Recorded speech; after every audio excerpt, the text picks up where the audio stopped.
first Monday of December. A good morning to everyone. I'm Maria Tanwat Cotrillo. It's December already. Welcome back. Thank you. Konnichiwa. I'm Andre Felix. I'm back. The four of us will keep you company, as always, until 7:30. Well, good morning and welcome. I'm Christine Jacobson-Dales. It was such a busy weekend. But That's right, SEA Games. I'm glad you could join us. I'm Michael Imoran. All right, well, great news for the start of the work week, that's for sure. The country is leading in the Southeast Asian Games medal tally. Yes. Filipino athletes showing off their skills as we now have 22 golds, 12 silvers, and 9 bronzes. Later in the show, our sports correspondent, Pauline Versosa, will join us to report on what's happening this morning. And the opening of the games on Saturday also gained a lot of praises. Later in the show, we'll read some of your comments. Also joining us is Michael Kian, who was the executive director of Gintong Alay, a program which trained Filipino athletes. And we're also closely monitoring a potentially destructive typhoon threatening Luzon. Typhoon Tisoy is expected to make landfall in the Bicol region tonight or early tomorrow morning. Now, as of now, wind signals have been hoisted in several parts of Luzon, including some areas where the SEA Games are held. Welcome to New Day, only here on CNN Philippines. Good morning.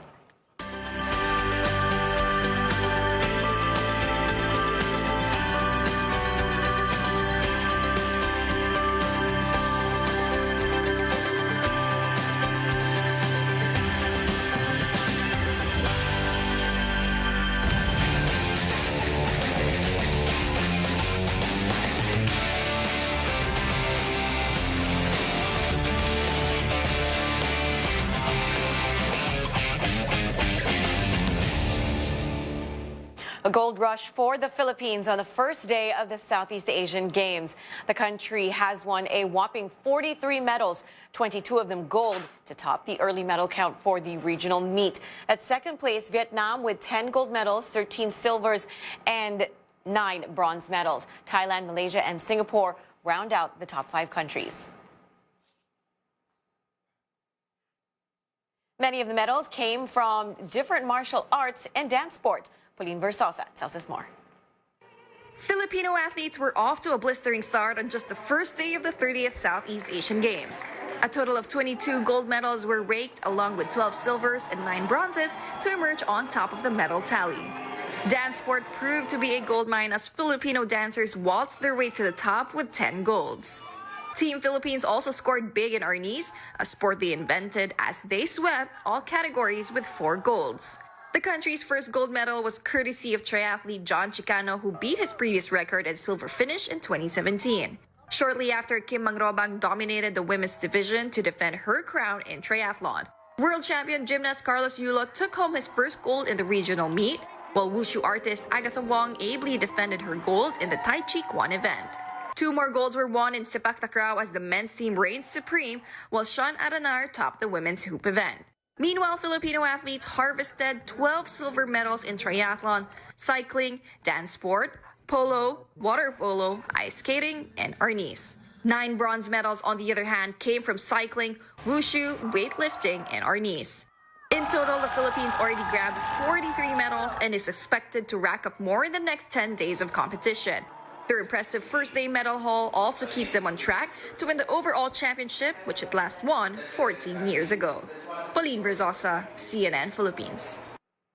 As the country unites to celebrate the victories of Filipinos in the Southeast Asian Games, President Rodrigo Duterte apologizes for the problems that hounded the early days of the hosting of the regional meet. The president made the apology during a one-on-one interview with our senior correspondent Ina Andalong on the eve of the regional meet's official opening Saturday. Here's that report. It was my first question, the country's hosting of the SEA Games. On the eve of the opening ceremonies, the president expressing his disappointment over the inconveniences experienced by some visiting athletes. I'm really apologizing for the country. But then again, I said, they should know while they are still here that government is not happy with it. President Duterte stressed he's not taking the complaints lightly. Clearly, he was unhappy with reports of a faulty scoreboard, athletes waiting for long hours to be picked up at the airport, with some unable to check in right away. You just cannot just flick your finger and say, maliit yan. to the countries that sent them here, it's a big deal. They were not small incidents, rather. Okay.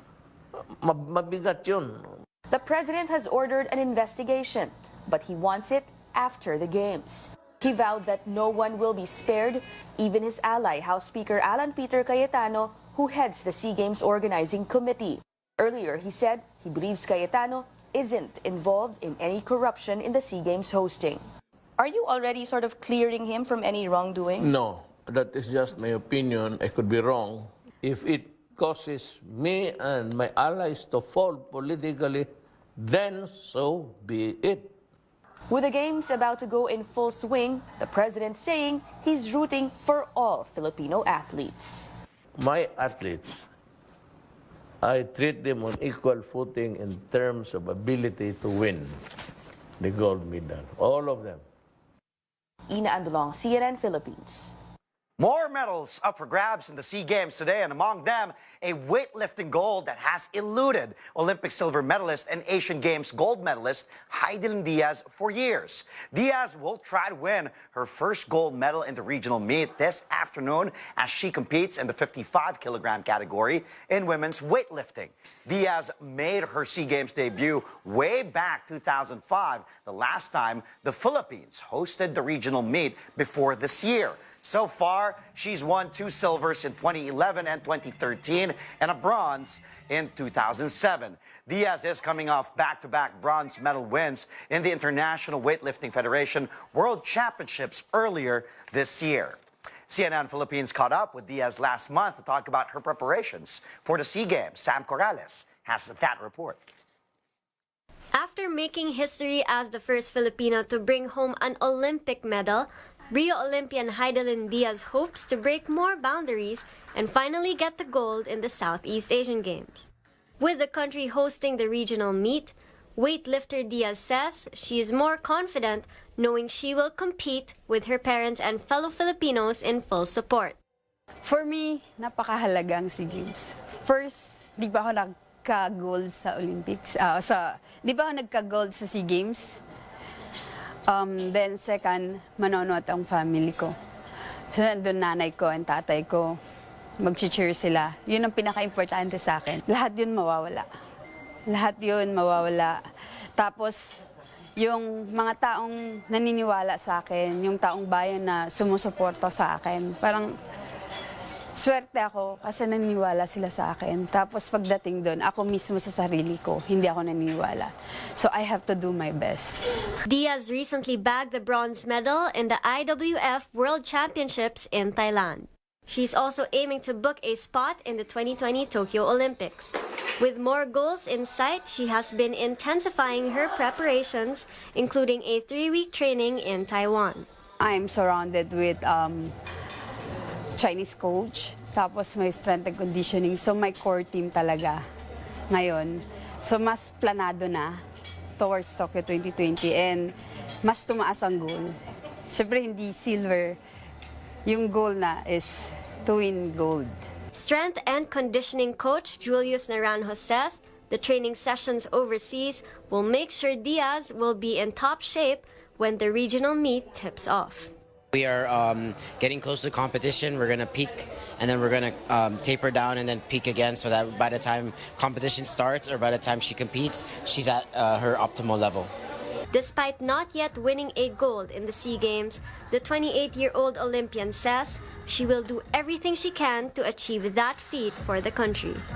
With her passion for the sport and sense of nationalism, Diaz hopes to carry the flag to even greater heights. The weightlifting competition in the SEA Games will run from December 1 to 4 at the Ninoy Aquino Stadium in the Rizal Memorial Sports Complex. Sam Corrales, CNN Philippines. The country's 3x3 basketball team will also go for gold and try to stay undefeated in the regional meet today. The Gilas Pilipinas 3x3 women's team will resume their campaign at 8:20 this morning with back-to-back games against Vietnam and Thailand. The women's team swept day 1 of the tournament with 3 straight wins. That's over Myanmar, Malaysia, and Indonesia. The Gilas Pilipinas men's 3x3 team will see action starting 10:20 a.m. with back-to-back games over Malaysia and Cambodia. Like the women's team, the men's team also swept their day one games over Indonesia, Myanmar, Vietnam, and Thailand. The 3x3 semis and finals will take place later this afternoon. The women's duathlon trio of Monica Torres, Paui Fornea, and Chelsea Sabado will also try to add to the country's medal haul this morning. We'll get an update on the SEA Games duathlon later on in the program. Some parts of the country are already bracing for Typhoon Tisoy. Class suspensions have been announced for today. There will be no classes in all levels in most Metro Manila cities, including Quezon City, Muntinlupa, Las Piñas, and Parañaque. Classes have also been called off in all levels as well in Albay, Camarines Norte, and Camarines Sur. For the complete list of class suspensions, do check our social media platforms at CNN Philippines. Meanwhile, Cebu Pacific has also canceled its flights today from Manila to Virac in Catanduanes, Legazpi in Albay, and Tacloban. CEBGO called off some of its flights today as well. Now on to our weather report. Pag-asa says Tisoy was last seen spotted east of Virac in Catanduanes. It adds the typhoon slightly intensified as it continues to head west. Forecasters explain Tisoy could make landfall over Catanduanes or Albay between tonight and tomorrow early morning. Because of this, Pag-asa has raised signal number 3 in Catanduanes, where strong winds are also expected. Signal number 2 is also hoisted over some Luzon provinces, including Quezon, Marinduque, Camarines Norte, and Camarines Sur, as well as northern and eastern Samar in the Visayas. Signal number 1 is raised in various provinces in Luzon, which include southern Isabela, Mountain Province, Pampanga, Bulacan, as well as Metro Manila. And today, Typhoon Tisoy is causing intermittent to occasional heavy rains over the Bicol region, eastern Visayas, northern Cebu, Dinagat Island, and Siargao. And we now speak to Pag-asa weather forecaster Raymond Ordinario. Good morning, sir. Thank you so much for taking our call. Yes, good morning, Ms. Christine. Okay, Sir Raymond, as Typhoon Tisoy approach the region, the Bicol region, mararamdaman ba namin yung epekto ni Tisoy? So dito po sa Bicol region area, mararanasan po nila ngayong araw itong epekto po ng papalapit na bagyo dahil inaasahan nga po natin na posible ito mag-landfall either tonight or tomorrow early morning. Dito po sa Virac, Catanduanes or dito po sa Albay Province. So yung pinakikita natin na landfall area.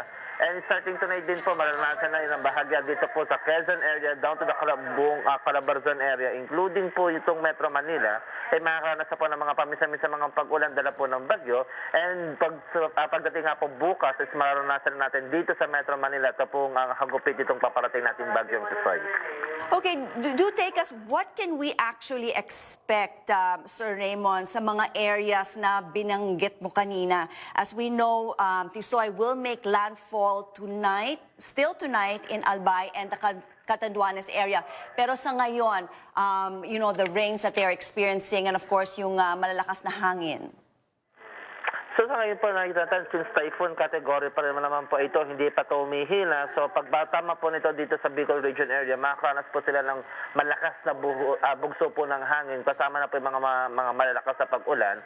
Yun po yung mga mararanasan pa rin po dito sa mga area na dadaanan po niya starting tonight, kung ngayong gabi nga po siya mag-landfall, hanggang po yan makalabas siya ng ating kalupaan by Wednesday. So buong Tuesday po talaga yung babantayan natin, o buong bukas po yung babantayan natin, kasi nga po ito ay babaybay dito nga po sa Southern Tagalog area at mahagip po nito ang Metro Manila, kaya po pinaghahanda na natin ating mga kababayan doon sa mga area po sa Southern Tagalog, which includes nga po ang mga rehiyon ng Bicol region, Mimaropa area, including na rin po ang Calabarzon, dito pa rin po sa may Centro Manila and some parts of Central Luzon. Kaya nga po nagtataas tayo ng mga signal, kaya po sa mga darating na oras is dadami pa po itong area natin na nasa signal number 2 at signal number 3.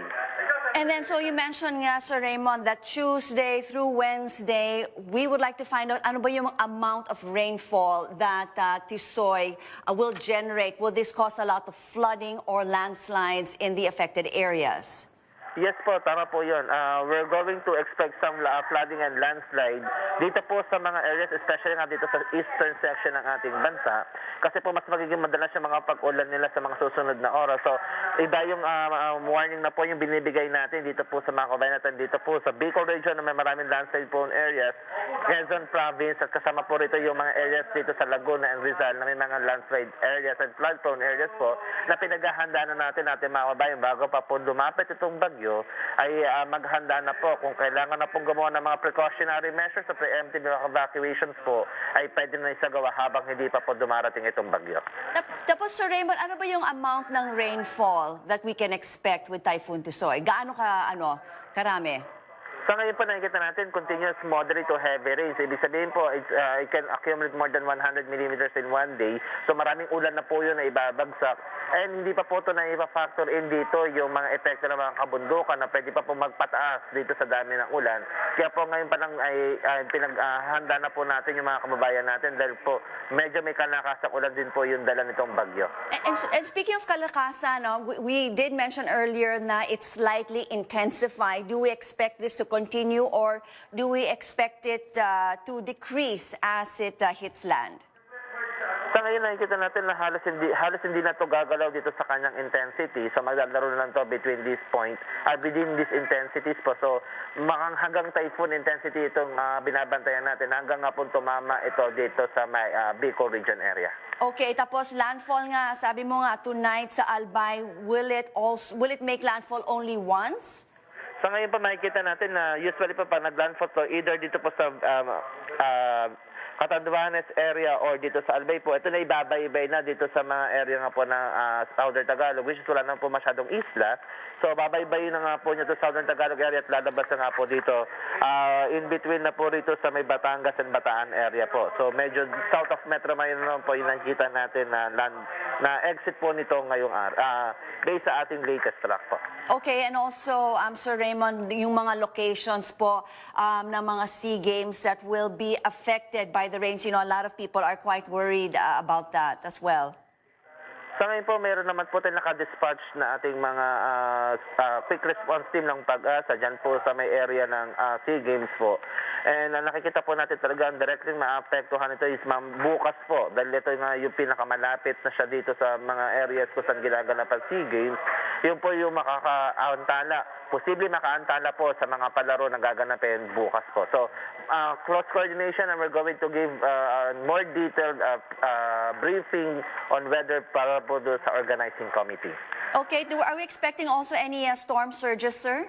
So ngayon, we still have a expected storm surge that may reach up to the height of 3 meters. Diyan po sa mga coastal communities ng Quezon, Camarines Norte, Camarines Sur, Catanduanes, and Samar. So we're still advising since last week pa po na posible po ang mga storm surge, especially typhoon intensity po itong ating binabantayan. So very rough condition na po yung nakikita natin dyan sa area na yan. So nakikita po natin kung pwede po mag-evacuate na muna yung mga kababayan natin dyan sa mga coastal communities. Magawin na po habang maaga dahil po talaga may kalakasan itong darating na bagyo. And especially nga po, ang directly affected po dito itong pong eastern zone area natin. So yun po yung binabantay natin is from the Quezon area down to the Bicol region area, including nga po yung Samar. Okay, so para naman, just to recap a little bit, landfall by tonight and maybe Tuesday, Wednesday, we are expecting stronger or a heavier rainfall dito po sa ating Metro Manila area. Tapos, when do we expect Tisoy to leave? By about Thursday? So we're expecting it to leave the area of responsibility by Thursday, but by Wednesday we're now expecting an improved weather condition over the eastern section while improving weather on the west. So by Wednesday we're still expecting some more rains brought by this Typhoon Tisoy. Okay, well, thank you so much, Pag-asa weather forecaster Raymond Ordinario. Now, will it rain in your area in the next hour? Let's find out.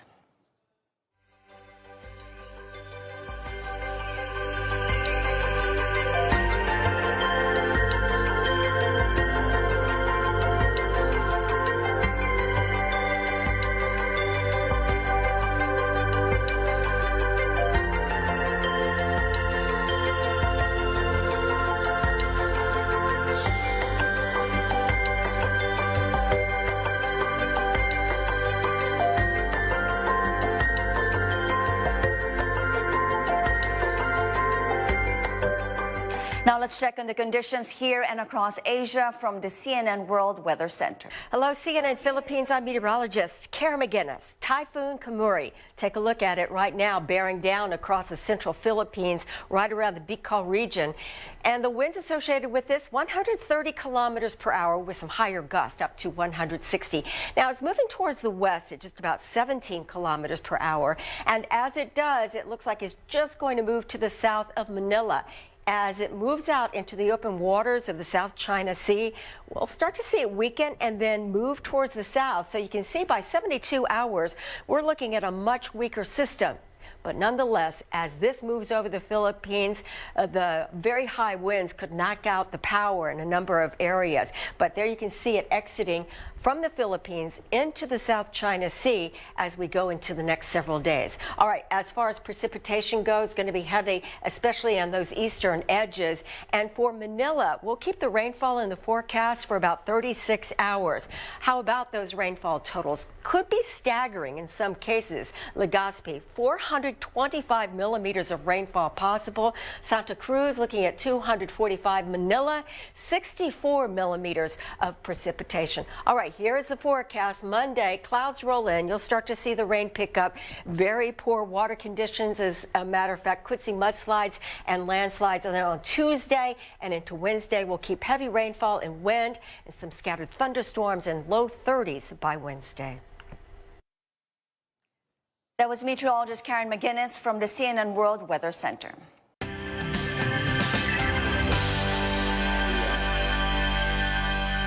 Good morning and welcome back. I'm Rieta Cotrillo.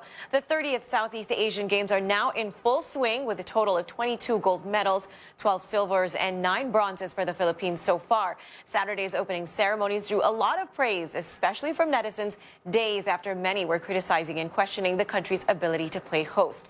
President Rodrigo Duterte has apologized for what he calls mishaps on the eve of the opening ceremony, and he sat down with our senior correspondent, Ina Andalong, for an exclusive live interview. And now Ina actually joins us live to tell us Good morning about your one-on-one with the president. Well, Ina, you covered a lot of ground with him when you spoke to him. Let's discuss some of the highlights. So on the SEA Games, he did push for an investigation into the mishaps, and he also gave Alan Peter Cayetano the benefit of the doubt. Okay, well, first off, what we got new from that questioning regarding the country's hosting of the SEA Games is the president personally apologizing. That's the first time we heard him say sorry for everything that's happened, specifically the inconveniences experienced by some athletes. Again, clearly the president wasn't happy about these things. He said he's not taking it lightly. He even pointed out that, you know, these athletes were sent by their respective home countries not to be treated that way, obviously. And he was referring specifically to those who had problems getting picked up at the airport, the problem with the scoreboard. He also mentioned that's the faulty scoreboard we saw at the first football game that was held.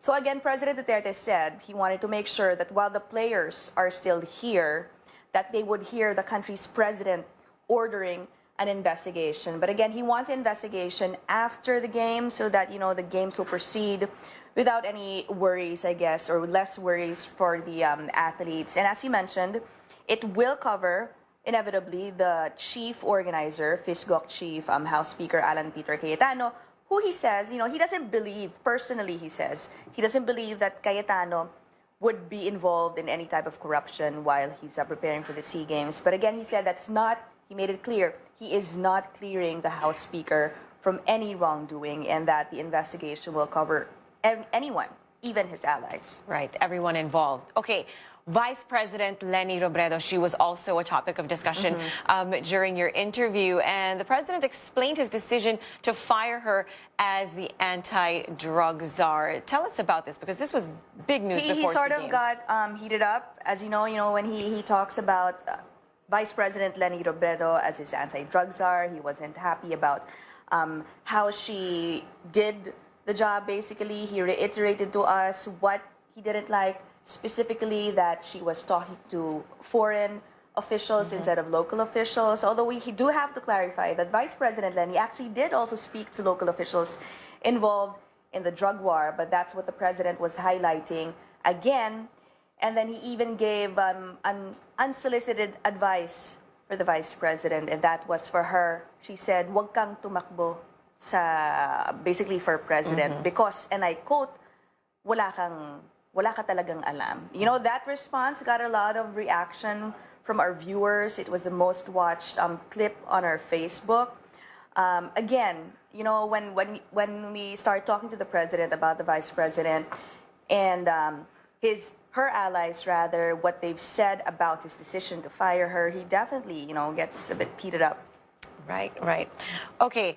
Now, on the much talked about state of his health, what did President Duterte say? This is something people are always speculating about. Malacanang always refusing to issue any kind of medical bulletin. Well, it's not that we got any new, it's not that he revealed any new medical condition that he has. That's why I asked him specifically, you know, I knew that maybe he wasn't going to say anything new about his state of health, but, you know, that's why what I asked first was, are you tired of, you know, all the questions? Because every time we have an interview with him, you know, reporters would always ask him about how he's doing. But for the first time, we did hear him say categorically that he's fit to do the job.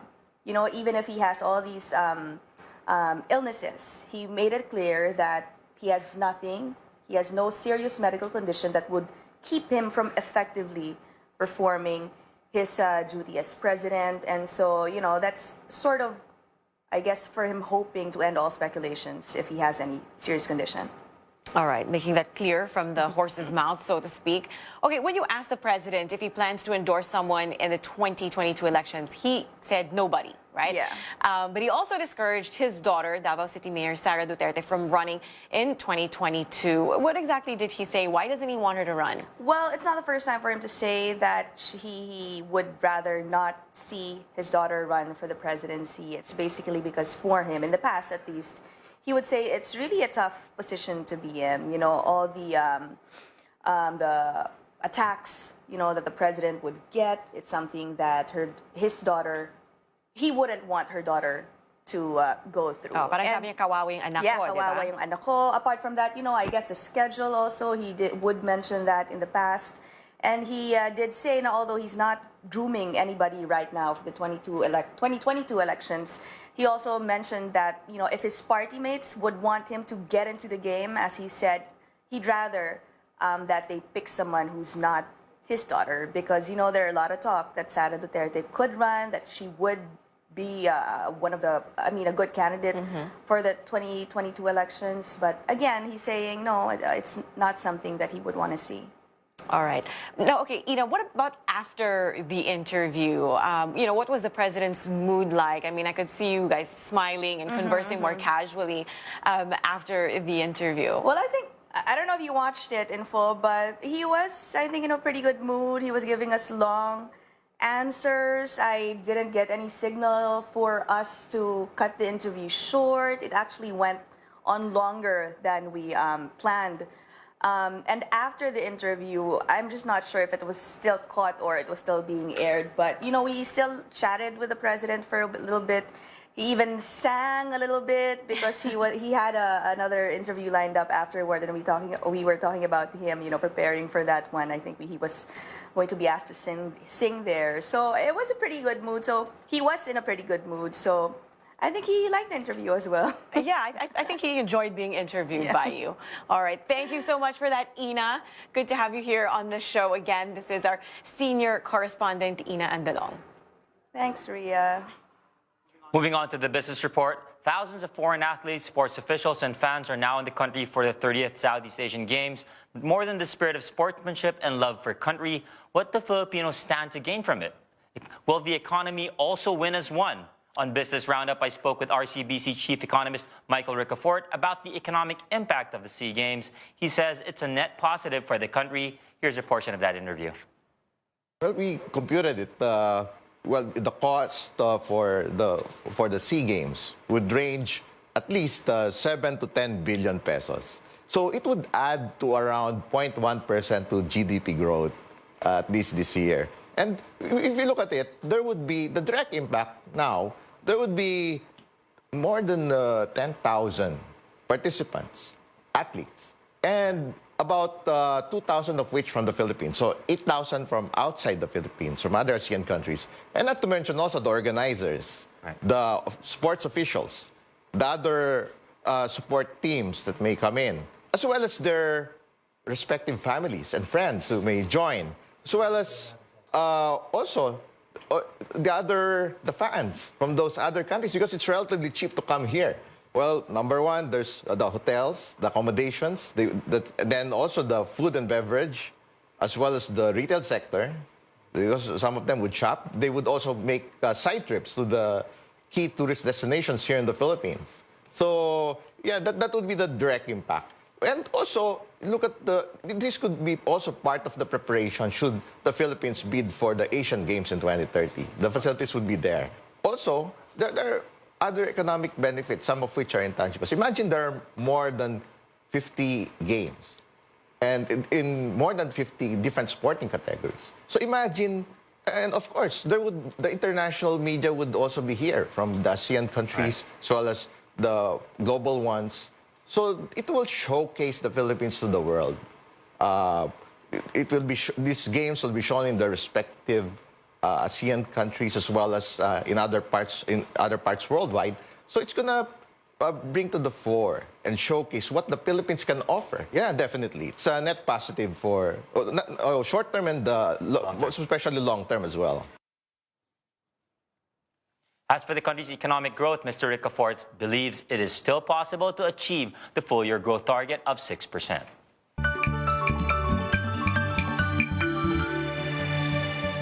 You're back with us on CNN Philippines. I'm Maria Tanuatco Trillo. Good morning again. It's exactly 7 a.m. I'm Andre Felix. And this is New Day, where the news comes first. I'm Christine Jacobs-Sandejas. And I'm Michael Limurang. And speaking of news, we still have a lot in store for you in the next half hour. That's right, Mike. Great news to start the work week. The country is leading in the Southeast Asian Games medal tally.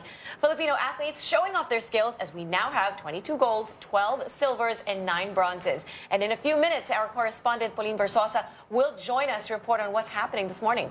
The opening of the games on Saturday also gained a lot of praises online. Later in the show, we'll also talk to Michael Kion, who was the executive director of Gintong Alay, a program which trained Filipino athletes. We'll talk about the program as amid calls of reviving it. And we're also closely monitoring a potentially destructive typhoon threatening Luzon. Typhoon Tisoy is expected to make landfall in the Bicol region tonight or early tomorrow morning. As of now, wind signals have been hoisted in several parts of Luzon, including some areas where the SEA Games are held.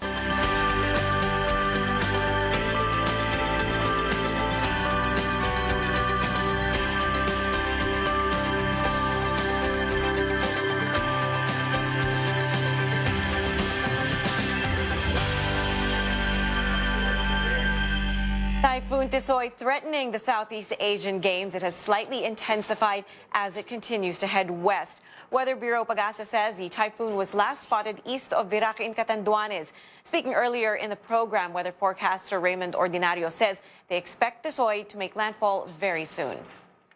Inaasahan nga po natin na posible ito mag-landfall either tonight or tomorrow early morning dito po sa Virac, Catanduanes or dito po sa Albay Province. So yung pinakikita natin na landfall area. And starting tonight din po, maranasan na ilang bahagya dito po sa Quezon area down to the Calabarzon area, including po itong Metro Manila, ay makakaranas po ng mga pamisa-misa mga pag-ulan dala po ng bagyo. And pagdating nga po bukas, is maranasan natin dito sa Metro Manila, ito pong hagupit itong paparating natin bagyong Tisoy. Pag-asa has raised signal number 3 over Catanduanes because of Typhoon Tisoy. Pag-asa says strong winds will be felt in areas placed under signal number 3. People are also warned from venturing to the seas and to the skies because of rough conditions. Classes in all levels are suspended as local disaster agencies are deployed to respond to emergency situations. And now let's check on the situation in Catanduanes, and we now speak to Catanduanes Acting Governor Shirley Abundo. Good morning, ma'am. Thank you for taking our call. Hello, good morning, Rhea. Yes, ma'am. Kamusta na po ang lagay ng panahon sa Catanduanes? Sa ngayon po, medyo maaliwalas pa po, although may paunti-unting pag-ulan, pero yung hangin medyo lumalakas na po. Okay, pero ayon sa Pag-asa, signal number 3 na raw po dyan sa inyong lugar, tama ba? Yeah, we are under signal number 3 now. Okay, how are you preparing for the effects of Typhoon Tisoy? May nakaposisyon ako yung mga relief items? Opo, actually we have prepared for this since last week pa po. May mga prepositioned goods na po kami and lahat po ng resources ng provincial government and other national agencies ni-utilize na po namin. Actually, nagki-24 hours na po kami sa Kapitolyo sa aming operation center together with other national agencies. Kasama na rin po dyan yung PNP, yung Army, DPWH, Coast Guard. Nagki-24 hours po kami sa operation center. Okay, are you conducting any preemptive evacuations? If not, handa na ba yung mga evacuation centers nyo? Meron na pong mga preemptive evacuations in the municipalities and meron din po yung mga voluntary na nag-evacuate na po sa mga evacuation centers. Meron po sila, yung mga munisipyo po, may identified na po silang evacuation centers. Okay, and how many people are we looking at here in terms of the evacuations? Siguro po sa ngayon, marami-rami po itong mag-evacuate because dun po sa paalala ng pag-asa sa amin na marami pong tubig ang dala po nito. So expected po ang mga landslides and flooding and then storm surge. So sa ngayon po, nasa 6,000 plus na po yung mga nag-evacuate sa iba't ibang munisipyo namin. So mag-expect pa po kami ng mas marami pa po dito later on in the day po. Alright. Ma'am, ilang towns po ang affected sa Typhoon Tisoy sa Catanduanes? Doon po sa pinadala kasi sa akin, yung for reference ng Pag-asa Catanduanes, sakop po talaga yung buong probinsya po.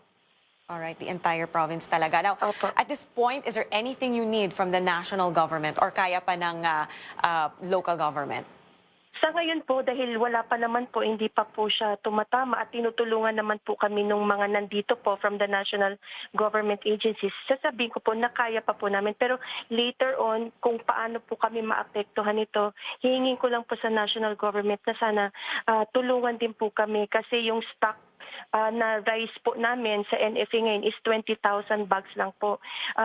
Tingin ko po baka kung masyado pong malaki ang effect nito sa amin, baka kulangin po iyon. And sa DSWD, tulungan lang po kami na, pero tatawag naman po ako sa kanila kung ano po ang mga pangangailangan namin dito.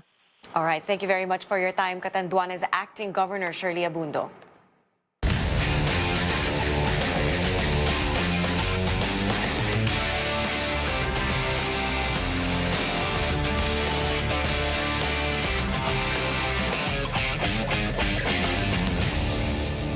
The Philippines looks to continue its dominant start in the Southeast Asian Games after raking in a total of 43 medals on day one, 22 of them gold. The first batch of medals up for grabs today come from the duathlon, which just started about an hour ago. Our Pauline Versosa is in Subic for the latest. Pawi, good morning. Hi, good morning, Christine. You know, duathlon hasn't made its appearance in the SEA Games since 2007, and 12 years later, it's making its comeback here in the biennial meet. And inspired by our 2 gold medal sweep in triathlon yesterday, today our Filipino bets Joey De Los Reyes and Jarwin Banatao hope to achieve the same feat in men's individual duathlon. Now, the race kicked off at 6 o'clock this morning, and the first run course just ended. Unfortunately, as they were transitioning to the bike course, Filipino Joey De Los Reyes was lagging behind Indonesia, Singapore, Thailand, and Vietnam, while Jarwin Banata was also trailing far behind the pack. But fortunately, there is still plenty of time in the race, and our Filipino duathletes can make a comeback during the latter courses. The duathlon involves a 10-kilometer run, 40-kilometer bike, and another 50-kilometer run. Meanwhile, at 8 a.m., the women will kick off their campaign, and our Filipina bets Monica Torres and Chelsea Sabado will aim for that sweep and go for that 1-2 finish as well. Christine? All right, Pawi, this is actually Ria. One quick question about the weather. We know that there is a typhoon coming up. How is the weather holding up over there? Well, so far the weather has been good over here. We see some cloudy skies and the wind is actually a bit cold, but it's still a good day for the race, and we hope that the rain won't come by the end this race ends this morning. All right, thank you very much. Our Pauline Versosa there reporting on the SEA Games duathlon from Subic. Aside from physical training, athletes also have to prepare mentally for competitions. And I talked to world bowling champion Paeng Nepomuceno, who says mental toughness helped him win tournaments. I had a strong mental game. I was able to control my emotions better than other athletes. I was calmer, especially in crucial situations. Because in sports, there are two competitions going on, the actual game and what's going on up in your mind. If you are able to conquer what goes on in your mind and block out worry, self-destruct criticisms, confident of yourself, you believe in yourself, I think that was my advantage over the rest. How many gold medals did you have? Well, you can catch Paeng Nepomuceno again later on the Source. He and his fellow bowling legend Bongku will sit down with our senior anchor and correspondent Pinky Webb at 9 a.m. Now, back in 1979, a sports training program was launched to help athletes realize their full potential, especially when competing in the international stage. Now, a lawmaker seeks to revive Project Gintong Alay, which trained a number of legendary sports icons like track and field superstar Lydia De Vega and Elma Muros, Olympian Isidro Del Prado. We have swimming champs Eric Buhayan and yours truly. It's former Executive Director Michael Keon who joins us live right now to tell us more about this. Good morning, Mr. Keon. Thank you so much for being with us, and it's been a while. Good morning, Christine. I'm happy to see you after all these years. I am so happy. It just brings back a lot of wonderful memories that I had with Gintong Alay, and of course, brings back the memories of Philippine sports. But what are your thoughts because of that memories that keeps living on in the minds of so many people? What are your thoughts on the proposal to actually revive the Gintong Alay project? Well, of course, I'm gratified by that. But just let me say that I'm happy with the present situation in Philippine sports from the perspective of the hosting of these games. This is being done pretty well. Mm-hmm. And what we have to understand is that the host has the hometown advantage. So I believe that there's a strong possibility that we can win the overall championship. It's what happens after that. It's the basic training of our athletes that has to be addressed. Mm-hmm. Thailand has staged the game 6 times, and each time they've been the overall champion. Indonesia, Malaysia, Vietnam have all staged the games, and they've been the overall champion. The Philippines was the overall champion in 2005. Mm-hmm. So you have the hometown advantage. So we should win the overall championship. It's what happens after that. It's what happens between the games. Because prior to this games in 2017, we brought home 24 golds. 6th right? place. 6th place. Yes. And we were like walking through memory lane, and we just discovered in 1983, you mentioned that having it in Singapore, we Filipinos placed 2nd. And I believe that that's the best performance of the Philippines overseas, competing in an overseas Southeast Asian Games. So that was the momentum of Gintong Alay. So what exactly is Gintong Alay? Gintong Alay was created through letter of instruction number 955 on October 31, 1979. Originally, it was simply a track program. It later expanded into field. And when we did well, President Marcos at that time decided to make it the umbrella sports training program of the Philippines. So we took over from the Ministry of Youth and Sports Development, and we trained all the sports for the SEA Games, Asian Games, and Olympics. But what was it? I mean, it was more than just a program. Grassroots. I mean, what was it about Gintong Alay that not only you were able to develop athletes in track and field, but in other sports as well? Well, I'm a former athlete. I would like to believe that my difference was that I always talk to the athletes. I always go directly to the athletes and listen to them. What we did, for example, in Baguio City, where we assembled all the track and field athletes, we took care of our athletes on a daily basis. We ensured that they had the right food, that they had the right equipment, that they had we had masajistas. Mm-hmm. We made sure that our athletes had supplements, and we took care of all the aspects that makes a great athlete. And we also looked for talent on the grassroots level. All the time, we kept on looking for talent. We didn't get our athletes from overseas. We always looked for local. And that, the Gintong Alay program cared about the athletes and cared about bringing up Filipino athletes, because I've always believed that the Filipino athlete is just as genetically capable as any other athlete, perhaps with the problem of size, but then you have weight categories which compensate for that. And that is more evident now as we see these Filipino athletes sprouting left and right, from our pole vaulter Yes, to our weightlifter, Obiena, right? Heidelin Diaz. And then you have Carlos Yulo. Exactly. Carlos Yulo's performance, by the way, could bring us the gold medal in the Olympics. We're one of the few countries left in the world that doesn't have an Olympic gold medal. You saw Carlos Yulo. He beat the Chinese, he beat the Russians. And then we had that other boxing girl, the girl who beat the Russians in Russia.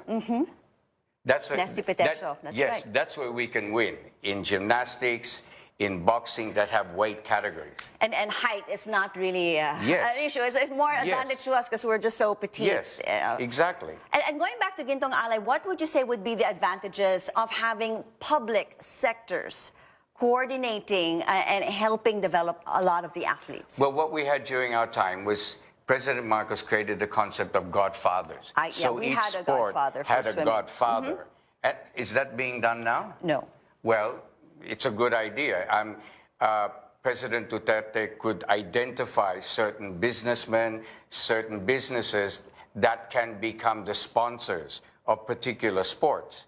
So no one gets left behind, because what happens is sometimes we just focus on, a few sports, and then there's like that you've never even touched or heard that there was this so-and-so up-and-coming athletes that gets left behind. Yes, and I'd like to talk about track and field and swimming. Track and field and swimming are the blue ribbon events of any international sports competition. Track and field and swimming combined are 100 gold medals.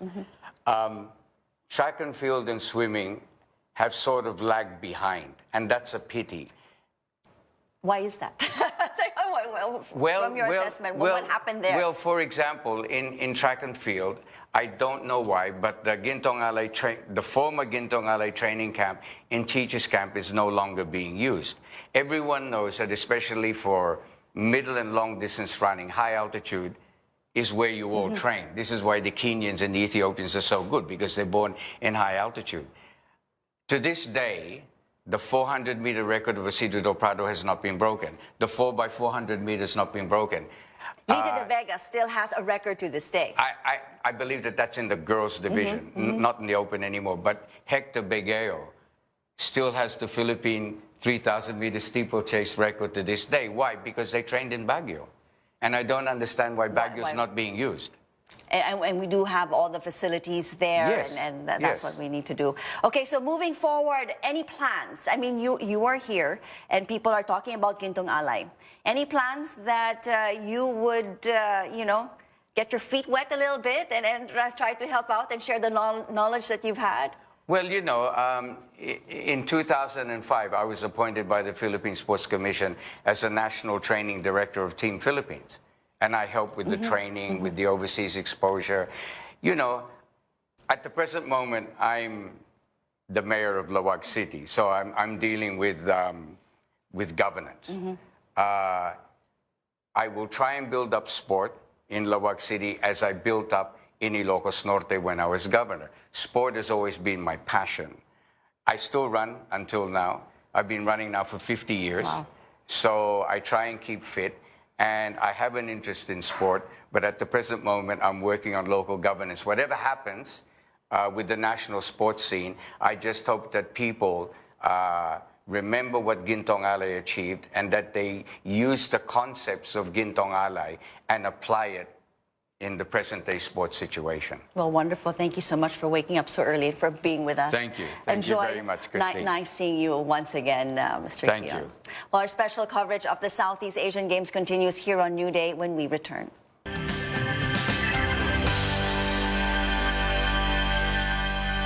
And welcome back to New Day. From sweeping criticisms, the opening of the 30th Southeast Asian Games received positive reactions on social media. The netizen commends the people behind the opening ceremony for providing an amazing experience. He says he's a proud Filipino. This netizen says, hands down to the historical opening of the Games. He says, quote, "Grabe, goosebumps all throughout the program. Pang world-class talaga, mabuhay ang Pilipinas."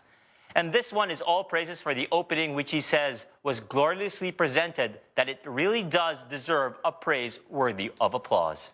There's been renewed interest over the OPM hit Manila by Hot Dog, but apparently Davao City Mayor Sara Duterte is unhappy with the choice to use the beloved OPM anthem at the SEA Games. On Instagram, Mayor Duterte claims that the song shouldn't be used because it's upbeat and danceable. She adds, quote, "We should be inclusive when we want to encourage our countrymen to cheer. Yes, nega ako. Bakit? I am a Filipino, but I don't have one drop of Tagalog blood in me. Pure Vismin by birth and Ilocos by marriage." But it was not the case with her father. President Rodrigo Duterte, Mr. Duterte, was caught on camera dancing and waving along to Manila, Manila during the opening ceremony last Saturday. And that's it for us this Monday. Thanks so much for watching. I'm Christine Jacob Sandejas. Don't forget, New Day is back tomorrow, 6 on the dot. I'm Andre Felix. And see you again next time. I'm Michael Limorong. And I'm Maria Tanwat Cotrillo. Join me at the top of the hour for another look at this morning's biggest stories. Enjoy your morning. Have a great day.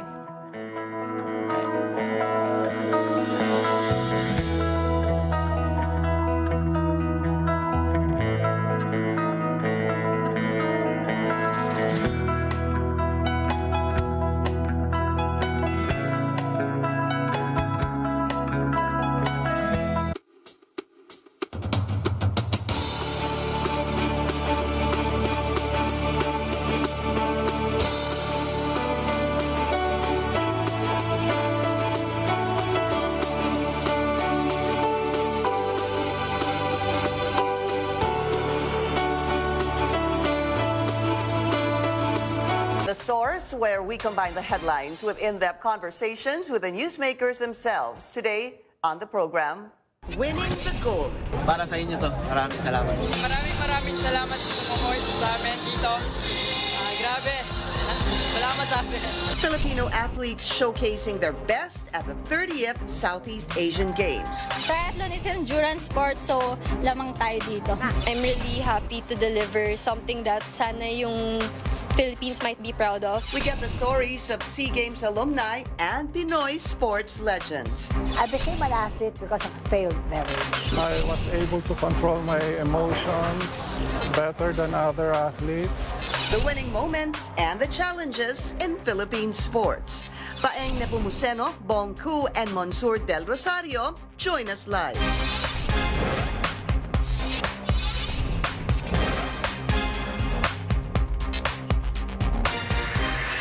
Thank you for joining us. I'm Pinky Webb. Filipino athletes are on a roll as they dominate the first official day of the Southeast Asian Games. Apart from the Games, one of the highlights is the opening ceremony of the regional meet, highlighting Filipino culture and tradition, and of course, paying tribute to Filipino sports legends. Let's go straight to the source of the story. You just saw him. He's here live. Bowling champion Paeng Nepomuceno. Sir Paeng, thank you for being here. Our pleasure. Filipino legend. My pleasure, Pinky. Good morning. I'm just going to start with that. How did that feel like, carrying the SEA Games flag alongside other legends? But would you be the legend among the legends? I'm deeply honored and grateful to the nation. And it was really inspiring, and just flabbergasted and honored. How to was it carry like the being flag. on stage, though? Pardon? I mean, how was that like being on stage? It's very different I when think you... I was more nervous there than when I used to compete. So it's a different experience. Yeah, I can imagine, huh? Well, actually, I can't imagine because you watch that on Super TV. excited to carry the flag, actually. Yeah. And all of you guys there, and then being, having your name announced, and how did they describe you? Because Six-time World bowling champion. Yun lang naman. Yun lang. But I think the world's greatest international bowler, di ba? Thank you. I mean, you know, how do you even go about, I was asking Sir Paeng, how many medals have you garnered all these years?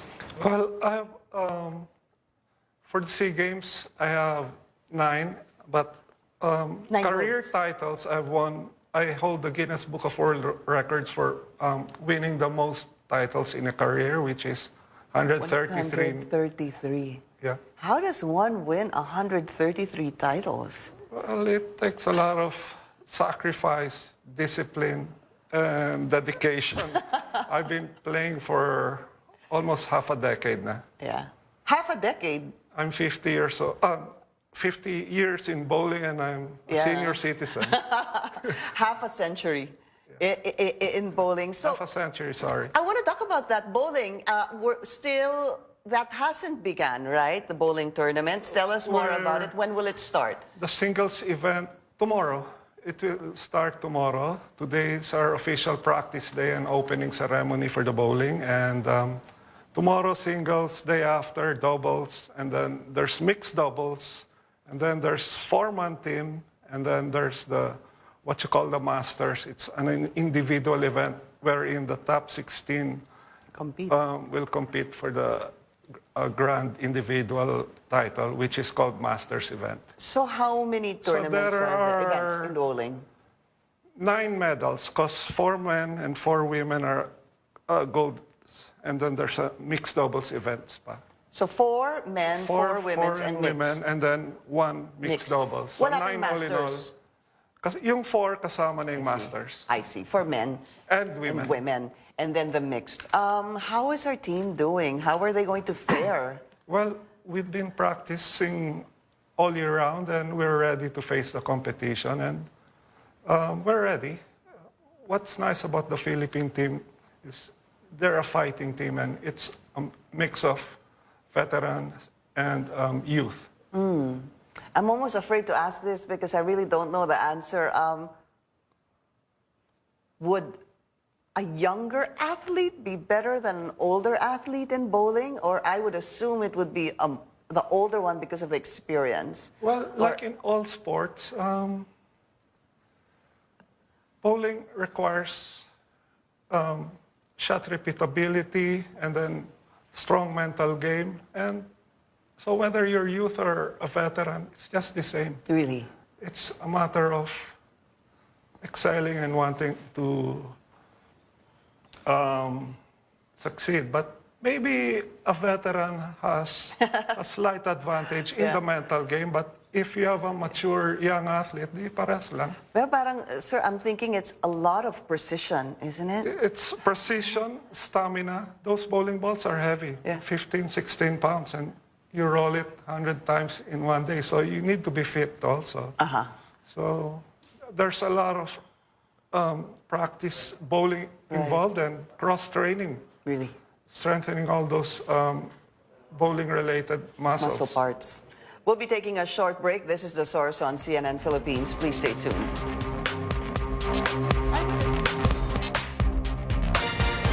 You're watching The Source on CNN Philippines. Our guest today, bowling champions Paeng Nepomuceno, and joining us now, Bong, who also was there during the opening ceremony with the flag. I saw your face, Ma Bong. There's so much, happiness, I'm sure, and gratitude being on stage, huh? What was that like for you? Oh, well, I just felt so privileged, kasi being presented to a grateful nation, and it was just so emotional for Actually, us. even for me, someone like me who was watching and seeing all of you, I'm sure there are many more athletes there, but of course, there were a chosen few who had to be on stage.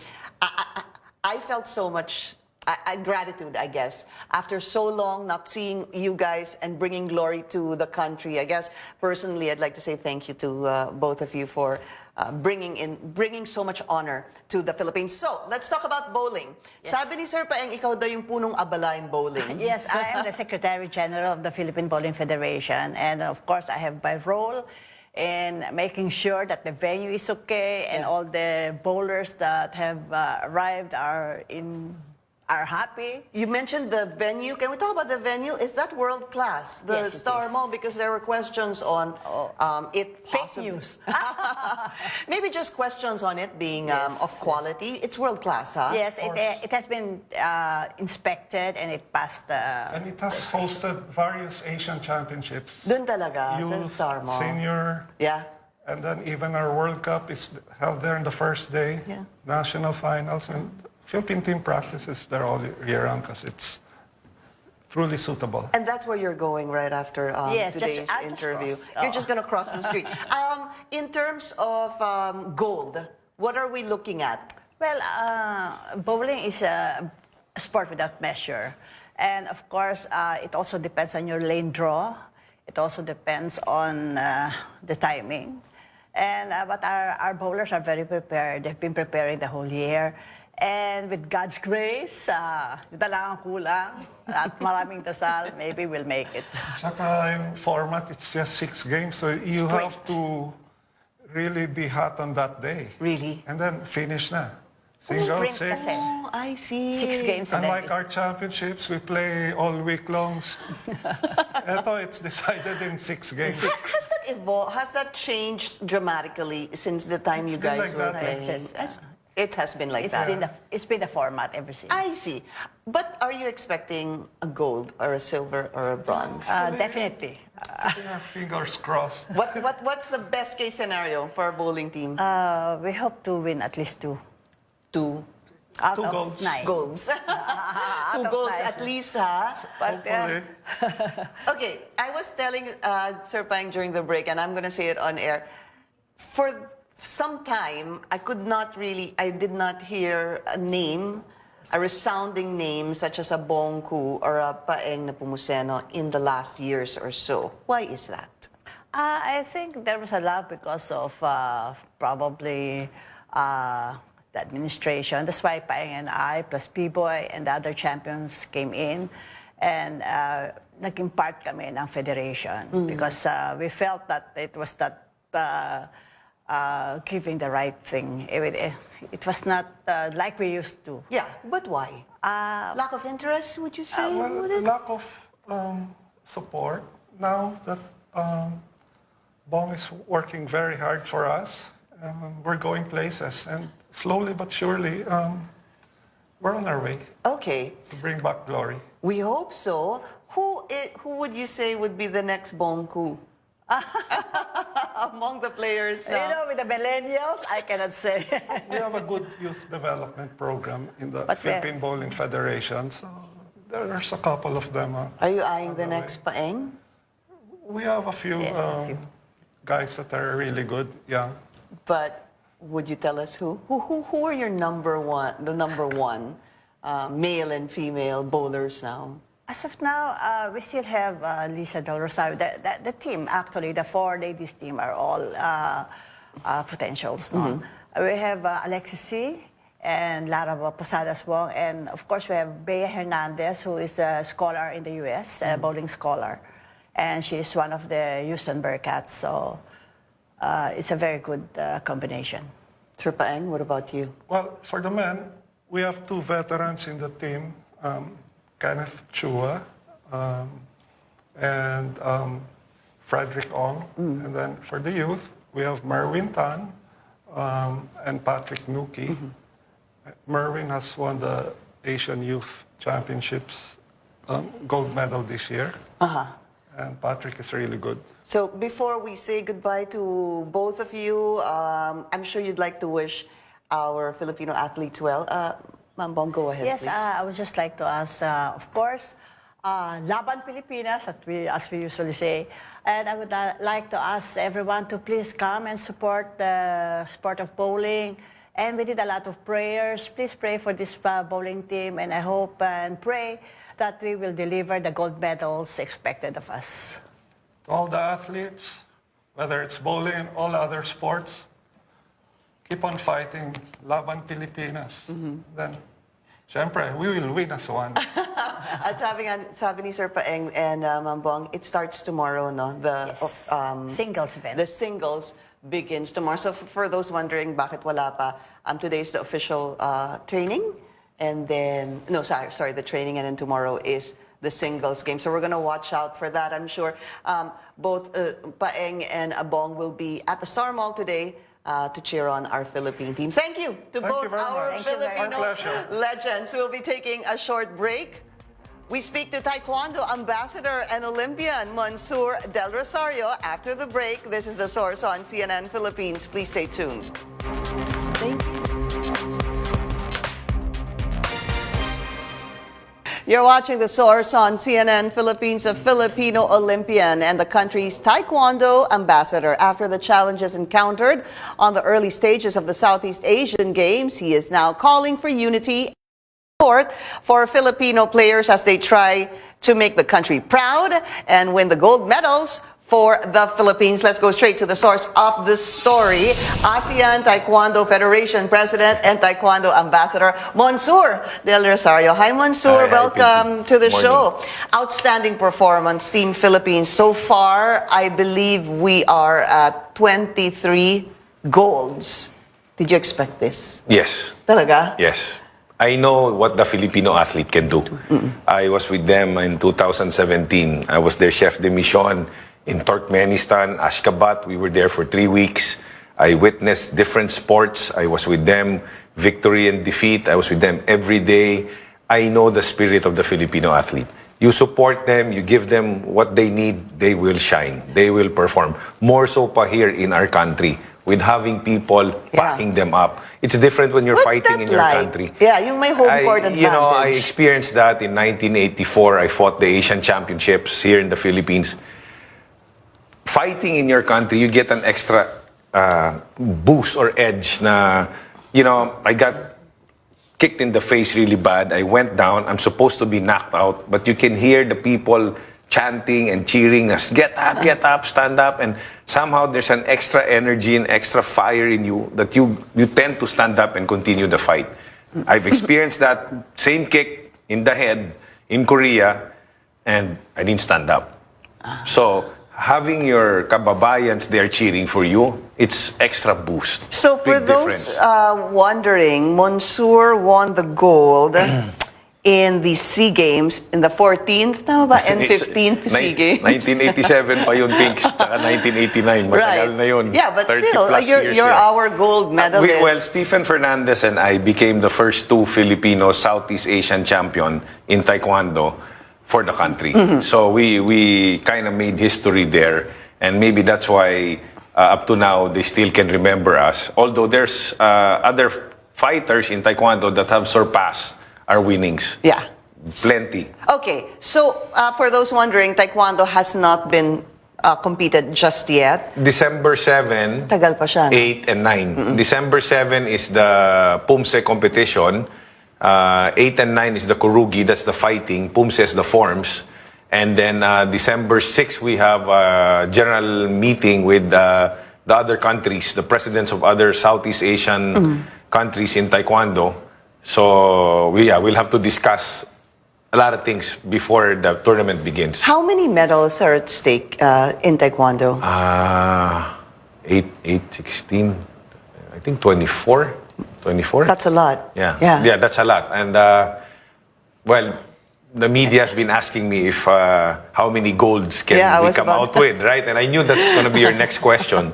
So my prediction, I don't want to say how many golds, because if I fall short, akong bibirain sa media, right? So this is what I can tell you. We will break and surpass the gold medals we got in the last SEA Games. Which is 2017 in Malaysia. Yeah. But 2017, we placed 6th overall. Yeah. I think comparing 2017 to 2015, we got a lot of medals more in 2015. In Singapore. Yeah, in Singapore. Yeah. In fact, you have Pauline Lopez Yeah. in 2015 who won gold. Yes. But in 2015, in 2017, she did not win because she raised her category. She went to a higher division. Yeah. She didn't maintain on her the fighting weight where she's more comfortable in. So this year, I know we will do better. I know we will do better than two 2015. Yes. No, rather 2017. 2017, yeah. Because so 2015 we did quite well. 2017, medyo we didn't do too well in Malaysia that time. You know, why? What happened? Since 1980s, well, I wasn't there with them.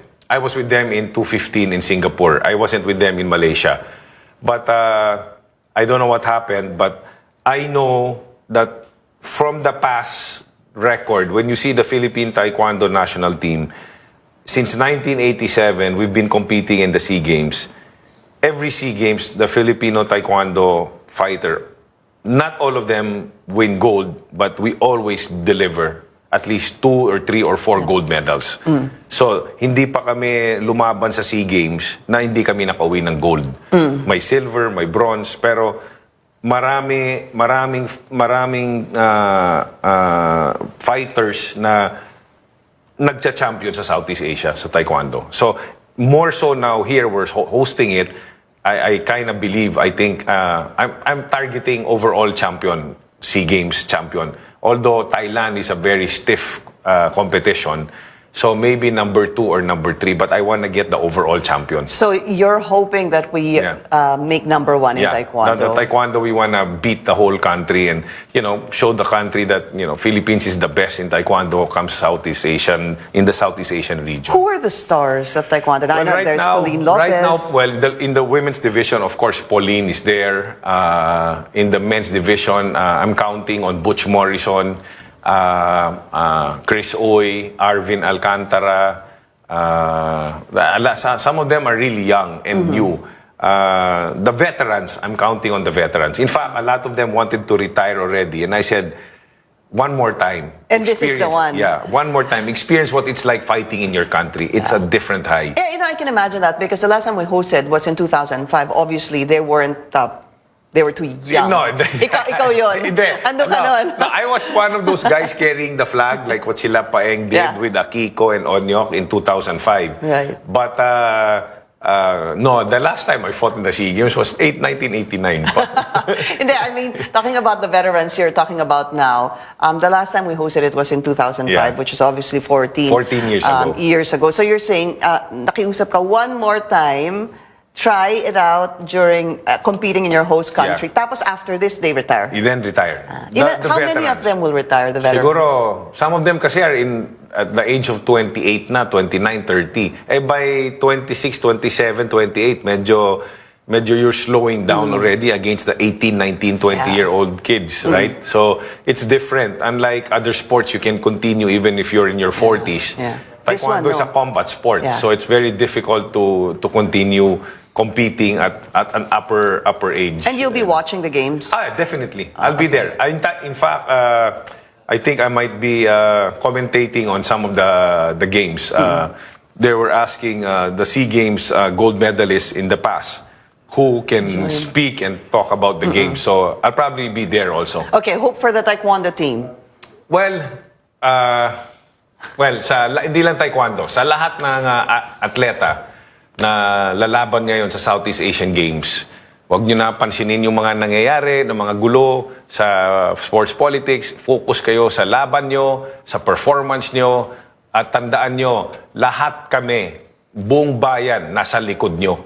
At kailangan manalo kayo at ipakita nyo sa buong mundo na ang Pilipinong atleta pinakamagaling sa Southeast Asia. So sana, sa awa ng Diyos, mag-overall champion tayo. Kung hindi, mag-top 3 man tayo. Sobrang saya na ako niyan. At sobrang saya na yung bayan natin. So, to the Filipino athletes, laban. All out. Hanggang matumba. All right. Thank you to Mansour. Mansour, thanks a lot. Mansour Del Rosario. Thank you for joining us here on The Source. I'm Pinky Webb. You're watching CNN Philippines.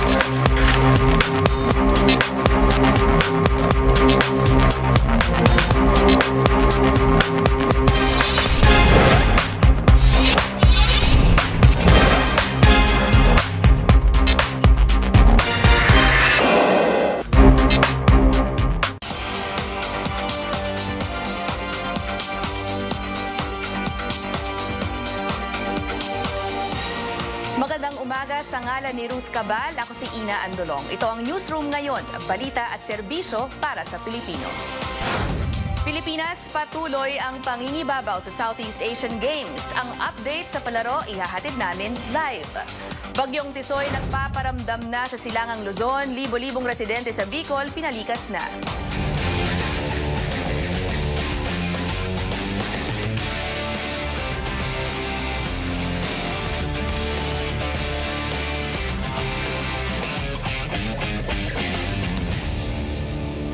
Patuloy ang pamamayagpag ng Pilipinas sa 30th Southeast Asian Games. Ihahatid ng CNN Philippines ang pinakabagong balita tungkol sa SEA Games. Kamustahin muna natin ang medal tally ngayon. Nasa International Broadcast Center sa Clark, Pampanga ang aming correspondent na si Paulo Barcelon. Paulo, ilan na ba ang medalya natin? Well, Ina, gaya nga ng iyong nabanggit, patuloy ang pamamayagpag ng Pilipinas sa pinakahuling medal tally ng 30th Southeast Asian Games. Ayon sa pinakahuling talaan, umabot o nananatili pa rin sa 22 gold medals ang nakuha ng Pilipinas dito nga sa SEA Games. Pinakahuli rito, Ina, yung sa Arnis Events kagabi, kung saan nanalo ng gintong medalya si Jezebel Morcillo dun sa women's lightweight competition. Ina, inaasahan naman na nasa 32 gold medals yung nakataya ngayong araw. Yan ay kakaunti ng bahagya doon sa 47 gold medals na nakataya naman kahapon. Samantala, nasa second place naman ang ating kapitbahay na Vietnam na mayroon ng 10 gintong medalya at pangatlo naman ang Thailand na nakapagtala na ng 5 gold medals para sa SEA Games. Ina?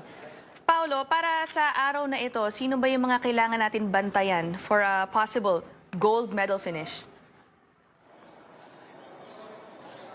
First of all, Ina, kailangan nating tutukan mamaya yung magiging laban ni Olympian na si Heidelin Diaz doon sa women's 55 kilogram weightlifting competition. Gagawin yan bandang alas 4 ng hapon dyan sa sa Ninoy Aquino Stadium sa Maynila. Samantala, kahapon, Ina, para sa mga basketball fans ay nakasweep lang naman yung ating men's and women's national basketball 3x3 teams. So aabangan natin, we'll monitor through the day kung sila ba makakakuha nitong inaugural gold medal ng 3x3 basketball. Para sa kaalaman ng ating mga manonood, yung 3x3 basketball ay unang ginawa o unang isinagawa dito sa 30th Southeast Asian Games at bilang basketball crazy nation nga itong ating bansa. Abangan natin kung sila ba yung magiging kauna-unahang gold medal winner sa SEA Games 3x3 basketball. Ina?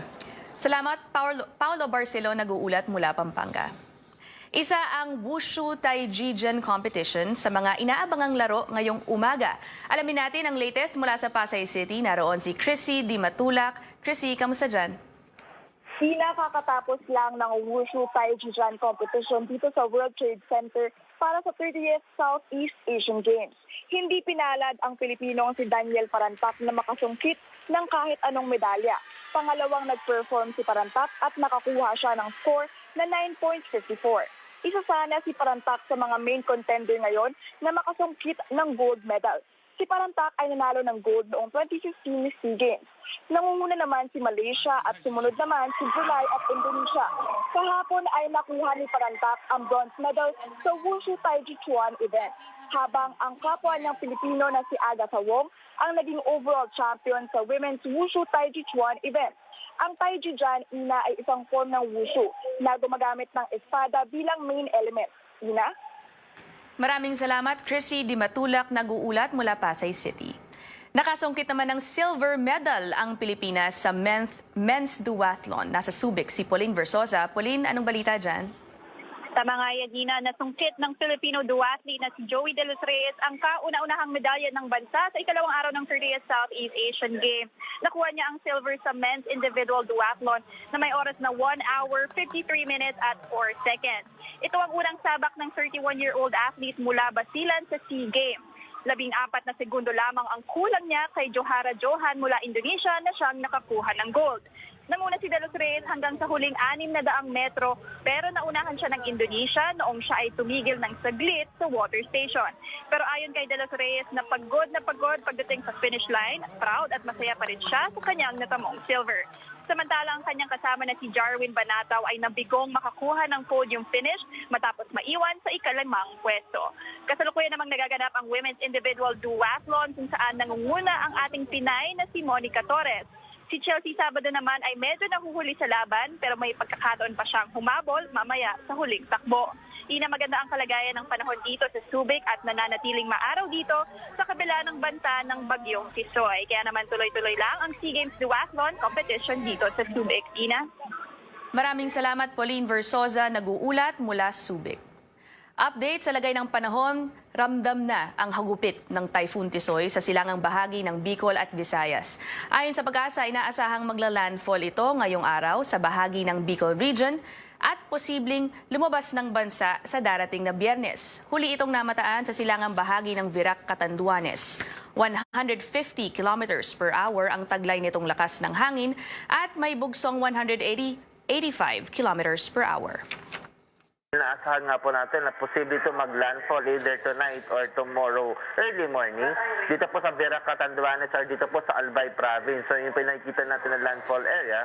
And starting tonight din po, maranasan na yun ang bahagya dito po sa Quezon area down to the Calabarzon area, including po itong Metro Manila, ay makakaranas po ng mga paminsan-minsan mga pag-ulan dala po ng bagyo. And pagdating nga po bukas, is maranasan natin dito sa Metro Manila, ito po ang hagupit itong paparating natin bagyong Tisoy.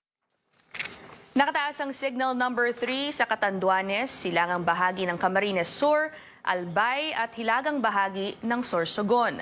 Nasa signal number 2 naman ang ilang bahagi ng Luzon. Kasama na dyan ang Metro Manila, Bulacan, Cavite, Mindoro, Camarines Norte at Masbate. Signal number 2 rin ang Samar Provinces at isla ng Biliran sa Visayas. Habang ang iba pang bahagi ng Luzon inilagay sa signal number 1.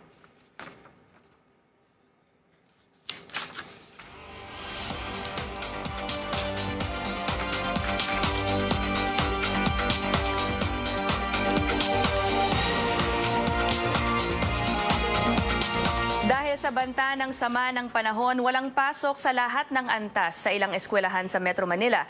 Kasama na dyan ang Quezon City, Muntinlupa, Las Piñas at Parañaque. Suspendido rin ang mga klase sa Albay, Camarines Norte at Camarines Sur. Para sa kompletong listahan ng mga walang pasok, bisitahin ang aming social media at cnnphilippines.com.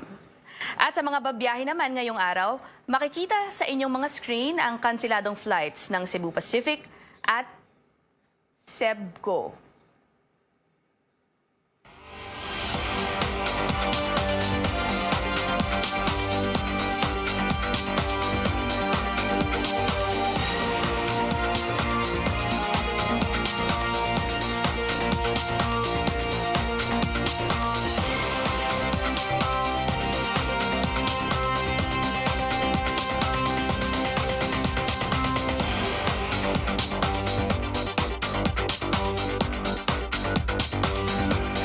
Stranded naman ng mahigit 5,000 pasahero sa mga pantalan sa Southern Tagalog, Bicol at Western at Eastern Visayas. Ayon din sa Philippine Coast Guard, hindi pinayagang makabiyahe ang mahigit 40 sasakyang pandagat ngayong araw at mahigit 1,000 rolling cargo. Handa na ang mga residente ng Catanduanes sa pagdating ng Typhoon Tisoy. Inaasahan kasi na doon magla-landfall ang bagyo ngayong araw. Ayon kay Acting Governor Shirley Abundo, nailikasan nila ang mahigit 6,000 residente sa kanilang lugar.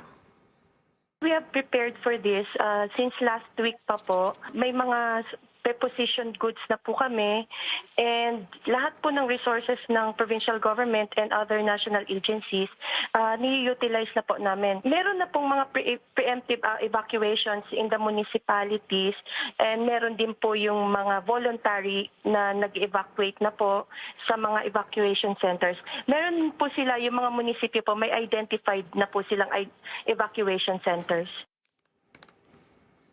Kamustahin naman natin ang paghahanda sa Albay. Makakausap natin si Cedric Daep, ang hepe ng Public Safety and Emergency Management Office ng naturang lalawigan. Magandang umaga, sir.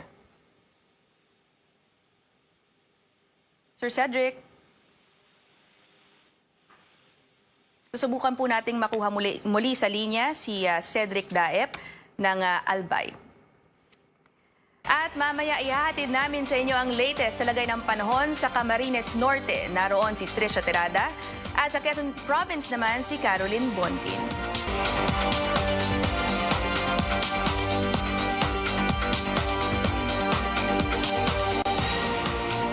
Kayo'y nasa sa newsroom ngayon dito sa CNN Philippines. Balikan natin ang lagay ng panahon sa Albay habang papalapit ang bagyong Tisoy. Makakausap natin si Cedric Daep, ang hepe ng Public Safety and Emergency Management Office ng naturang lalawigan. Magandang umaga, Sir Cedric. Magandang umaga, Ina. Magandang umaga. Sir, kamusta po kayo dyan? Kamusta ang panahon? Umpisa na po ba kayo mag-evacuate? Kahapon po kami nag-umpisa ng evacuation. Ngayon, marami ng evacuate, pero tuloy-tuloy pa rin kasi ang target namin ng evacuation until 3 o'clock this afternoon dapat completed na yung sa wind, destructive wind, sa storm surge, sa lahar, sa flash flood and debris flow, landslide, and yung flooding. Sir, sabi ninyo hanggang 3 p.m. dapat makompleto na po yung evacuation, pero meron po ba dyang mga perhaps yung ayaw pong mag-voluntary evacuation? Ano po ang gagawin ninyo para sa kanila? Kagabi po, mandatory evacuation kami until 3 o'clock. Yung hindi po nag-evacuate kagabi kasi medyo may problema daw, hindi ayaw sumunod. Kaninang umaga po nag-evacuate na sila. Okay. Sir, dyan po ba sa lugar ninyo, ano po ang pinaka-binabantayan ninyo pag ganitong signal number 3 ang inaasahan? Kasi kami may scenario kami. Ngayon, scenario 1. Pag scenario 1, ibig sabihin, direct hit kami ng mata. Or kung hindi naman, malapit lang sa mata na mararamdaman namin yung malakas na hangin at malakas na ulan. So, ang binabantayan namin yan, lahat po ng associated hazards ng typhoon, doon sa nabanggit ko, yung destructive wind, storm surge, lahar, flash flood and debris flow sa tabi ng ilog, flooding sa floodplain at saka landslide po. Okay. Sir, ilang araw po kumbaga good for how many days ang supply po sa mga evacuation centers ninyo? At meron po ba kayong mga pangangailangan dyan na baka gusto nyo pong hilingin mula sa national government kung meron man po? Sa ngayon po kasi ang ginagawa namin, self-contained muna kami bago kami humingi. Kapag may certification of depletion, saka po kami hihingi. Sa ngayon po, kasi sa direction ng bagyo at saka sa takbo ng kanyang forecast, mukhang 1 or 2 days lang ang evacuation namin. So kaya po namin yon. Okay, maraming salamat po, Cedric Daep, ang hepe ng Public Safety and Emergency Management Office ng Albay. Dama na rin ang malakas na ulan at hangin na dala ng bagyong Tisoy sa Camarines Norte. Naroon ang aming correspondent na si Trisha Tirada. Trisha, kamusta ang sitwasyon dyan? Yes, Ina, kahapon pa natin nararamdaman yung malakas at pabugso-bugsong pag-ulan dito sa Camarines Norte. Pero sa mga oras na to, bigla na namang umaraw pa. Pero sa kabila niyan, patuloy pa rin naghahanda ang lokal na pamahalaan sa lakas ni Tisoy. At sa katunayan, suspendido na ang ilang klase dito sa Camarines Norte. Nagkaroon na rin ng forced evacuation sa ilang lugar. Kasalukuyang nagaganap ang meeting ng mga lokal na pamahalaan tungkol pa rin sa pagresponde at paghahanda ng mga gamit. Nakahanda na raw ang mga food packs, ambulansya at ilang speedboat. Sa ngayon, wala pa namang ulat ng pagbaha at power interruption. 0 casualty ang target ng Camarines Norte. Ina? Maraming salamat, Trisha Tirada, nag-uulat mula sa Camarines Norte. Dumako naman tayo sa lalawigan ng Quezon kung saan nakataas ang signal number 2. Nasa bayan ng Atimonan si Caroline Bonkin. Caroline, maulan na ba dyan? Ina, pabugso-bugso yung ulan pero patuloy yung pag-ihip ng napakalakas na hangin dito sa Atimonan, Quezon. At kung makikita mo dito sa likod ko ay napakalakas din ng hampas ng alon. Kaya mula pa kanina ay pinagbabawalan na ang pagpalaot ng mga maliliit na bangka. Sa ngayon ay nagpupulong yung Town Council para malaman kung magkakaroon na ba sila ng forced evacuation, lalo at inaasahan na magkakaroon ng storm surge dito na hanggang 3 metro ang taas. O ito yung pag-akyat ng tubig dagat na kasing taas ng isang palapag na bahay. Kaya nga naman ang sabi kanina ng MDRRMO nila dito o disaster officer ay kailangan nilang pagplanuhan, lalo at maraming mga barangay dito ang nasa low-lying area o mababang lugar. Sa ngayon ay 18 tao pa lamang yung nasa evacuation center, pero sa pag-iikot natin kanina nakita natin na naghahanda na yung ibang mga residente. Itinatali nila yung mga bubong para hindi matangay ng napakalakas na hangin at yung mga gamit nila ay ini-empake na, yung ibang damit, para sa kung sakaling sila ay papupuntahin na sa mas ligtas na lugar. Sa ngayon, Ina, ay maraming barangay dito sa Atimonan ang binabantayan dahil sa posibleng pagtaas ng ilog Maling at ang posibleng pagkakaroon ng landslide doon sa mga barangay na nasa ilalim ng bundok o nasa ibabang parte ng bundok, Ina. Maraming salamat, Caroline Bonki, nag-uulat mula Atimonan, Quezon.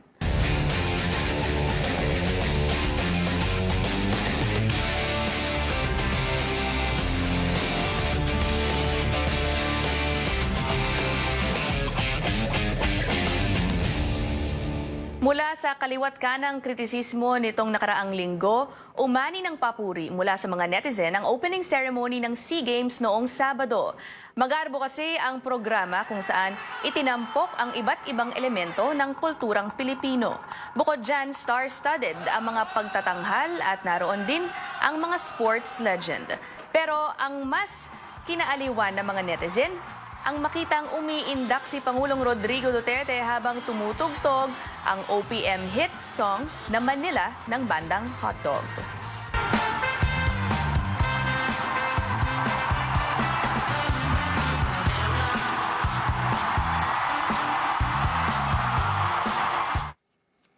Sabi ng isang netizen, nakaka-proud maging Pilipino dahil sa ganda ng SEA Games opening. Hands down naman ang isa pang netizen sa world-class na pagtatanghal. Bagamat napaindak si Pangulong Duterte sa kantang Manila, hindi naman ikinatuwa ng kanyang anak na si Mayor Sara Duterte ang paggamit ito sa opening ceremony. Sa Instagram ni Mayor Duterte, kinwestiyon niya ang paggamit ng kanta. Aniya, kung nais daw na suportahan ang mga atleta natin, dapat pang lahat ng Pilipino ang kantang pinatugtog. Gate pa niya, Pilipino siya, pero wala siyang dugong Tagalog. At yan ang mga balita at serbisyong hatid namin para sa Pilipino. Ito ang Newsroom ngayon. Hanggang bukas, sa ngalan ni Ruth Cabal, ako si Ina Andulong. Susunod na ang Sports Desk kasama si Andre Felix.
The Blue Tour, jersey number 5.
Once again, we present to you Team Philippines.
But not the least, move! Join your teammates just in your...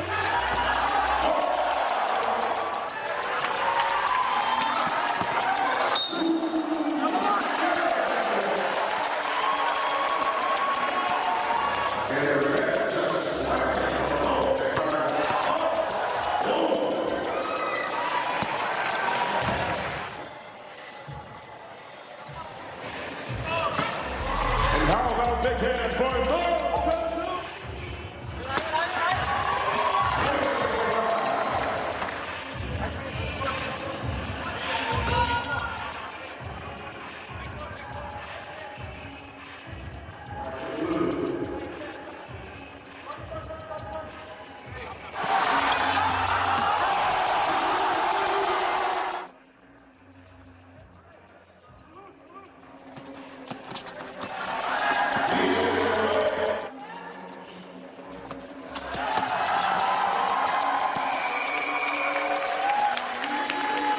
It is time to show your mind. Clear, plus.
No lift. And that concludes our 55 men's 55 kilogram category.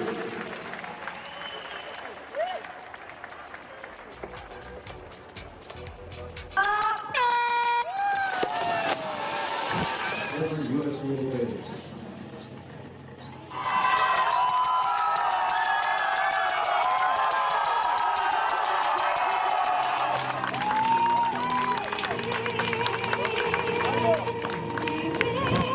U.S. World Titles.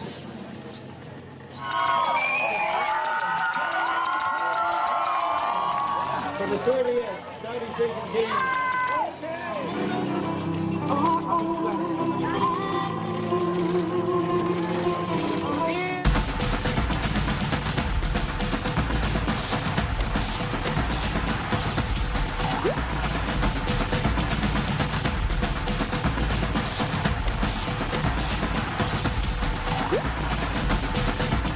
Venues, all competition managers, technical delegates are ready.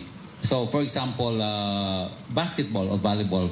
Normally, if there are typhoons, which has been done, the competition continues if necessary, but without spectators. Tuloy ang laro. There's teams, there is technical officials, but without the viewing public.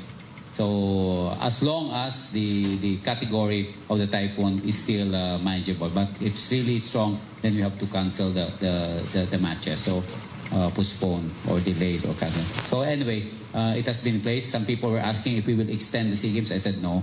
There's no extension. There's always a solution by the technical delegate and to talk to all the participating teams on a possible realignment of the competition format. But still on the same location, sir? Like, hindi naman po lilipat? No. It's the same location. When the typhoon passed by, mga 4 hours, tapos na yan. And then we resume again, hopefully. Okay. Thank you, sir.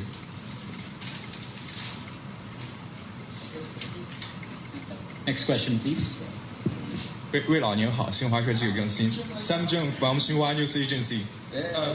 We noticed that more Chinese icons can be seen in these SEA Games. There are Chinese brands become the platinum sponsors of the games, and we can see different delegations have sent their athletes to China for training, and there are more Chinese coaches are coming to the countries to help them improve themselves. And do you agree that China and the Southeast Asian countries is boosting the cooperation in the sports area, join hands to realize we win as one thing?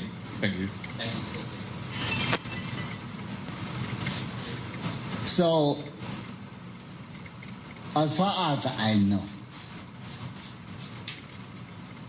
for SEA countries, we have a system. That means SEA countries +1, +2, +3. China is including in this class. That means China is also as we won as one. This is the sport. I think perhaps in different profession, in different domain. For the time being, unfortunately, we won as one. Perhaps is only in sports. Perhaps the only sport. Because the sport prepare a platform for all the young generation and for all the profession of, you know what, because as a sports official, we have a politician, we have the enterprises, we have all kinds of people. That means in this platform, in the arena, is not only the young people, the sport people were there, all the people of the world, with all different positions. We are what we will want as what. Thank you for that question. Yes, Miss. To Mr. Ramon Suzara, Lepo of GMA7. Sir, was the lighting of the cauldron pre-recorded? Was it recorded? Was it not? Hindi po live? I mentioned it yesterday, whether it's pre-recorded or live, again, for us, it's the best a spectacular opening ceremony. It doesn't matter. It's an entertainment television show. That's my answer. So, sir, you wouldn't confirm po ba kung recorded? I say it doesn't matter. It's pre-recorded or live. It's an entertainment. It's a spectacular opening ceremony. I agree. And again, it's a television show. It's entertainment. Okay? Again, as what Mr. Wei said, it's a unique opening ceremony for the first time indoors. Okay? Okay. Sir, another thing. Mayor Sara Duterte criticized the use of the song Manila dahil hindi daw po inclusive. What can you say about this? Again, if we have new technologies in sports, we should have also new technologies in opening ceremony, as we mentioned. And I think most of the comments and critics was really, it's very Filipino. And Manila is a song because Manila is the, it's a famous city, and every time you go out of the country, they always think about Manila as a capital. But again, the song depicts not only Manila, but it depicts the whole Filipino as Manila. So again, this perspective are all towards the Filipino people, and you will see all the critics and comments is that it was a truly Filipino opening ceremony. Are there any more questions? One office from the French news. I follow up to the questions on the next of the store of the SEA Games. Ano sir yung main concern ng organizers in this sport? Ano sir yung pinaka-pinapatayan, yung pinaka-iniwasan at worst case scenario? Well, of course, one of the major things that we are monitoring is that it's not too much delay and cancellation of the competition. Second, of course, is the safety of our athletes and participants. The second one. And third is to align that the competition schedule are still in place, again with the agreement of all the National Olympic Committees and participating teams. And no damage of the field of play, as what Combat Ball. That's why since yesterday we're putting down all the tents, the outside venues, the outdoor sports, the water sports mainly, just to make sure that it doesn't destroy once the typhoon comes in. And then we'll return it back after the typhoon. So we just to bring it down.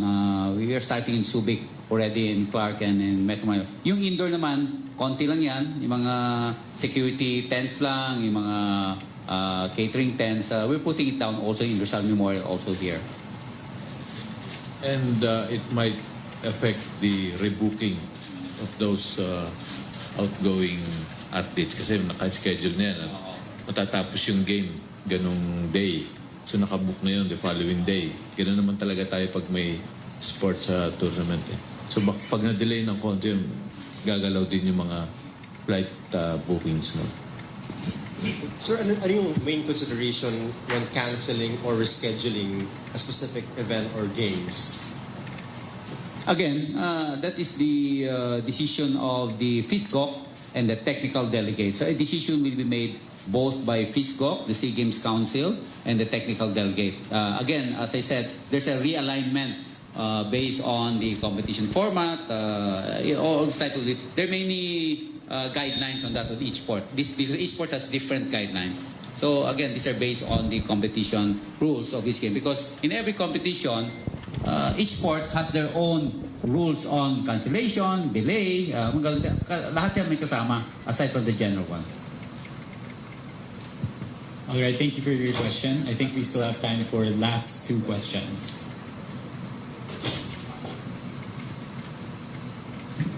Cristel Sotombago from Manila Bulletin. Also follow up on the storm.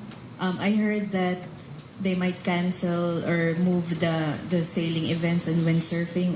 Any updates, sir, on the Subic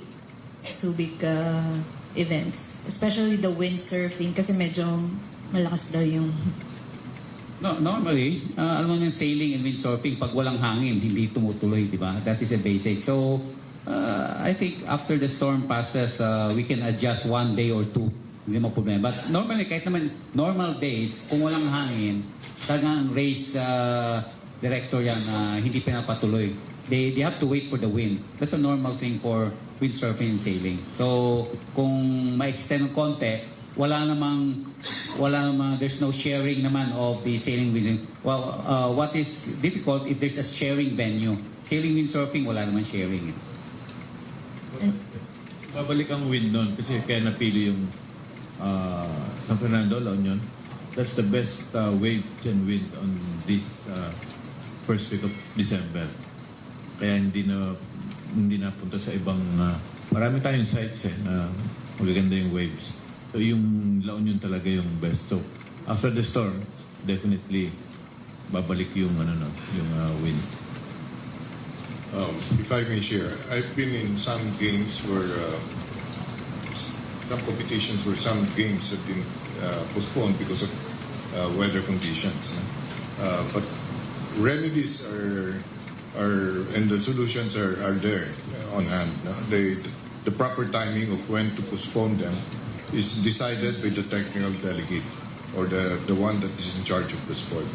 So as organizers, we cannot dictate on them on when they can restart their own sport. It's their decision. What we have to worry about, and we hope that it will not cause much problems, is that there are some flights being cancelled. Some flights from Singapore, from other countries, and this might also affect some of the athletes from these countries to come to Manila. So that is I think that's the bigger concern that we have, because it's not a concern if they're here already. It's a matter of them deciding when to reschedule. But if they're not here, then that will be a bigger concern.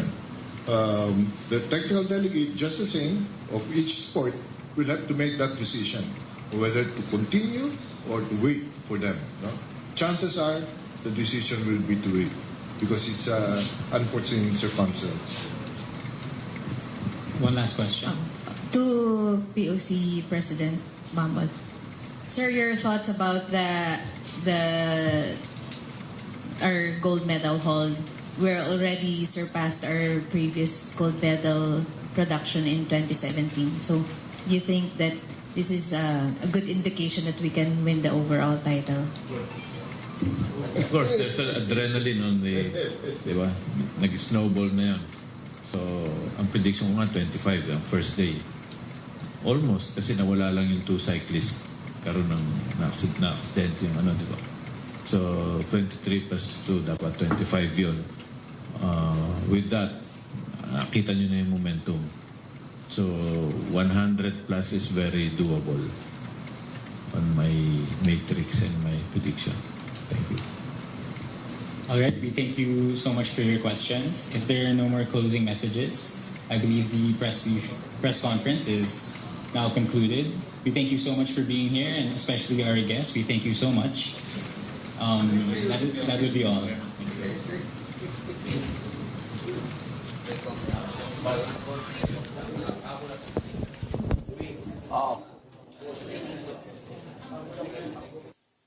We just heard SEA Games organizers and an official from the Olympic Council of Asia speak in a media briefing.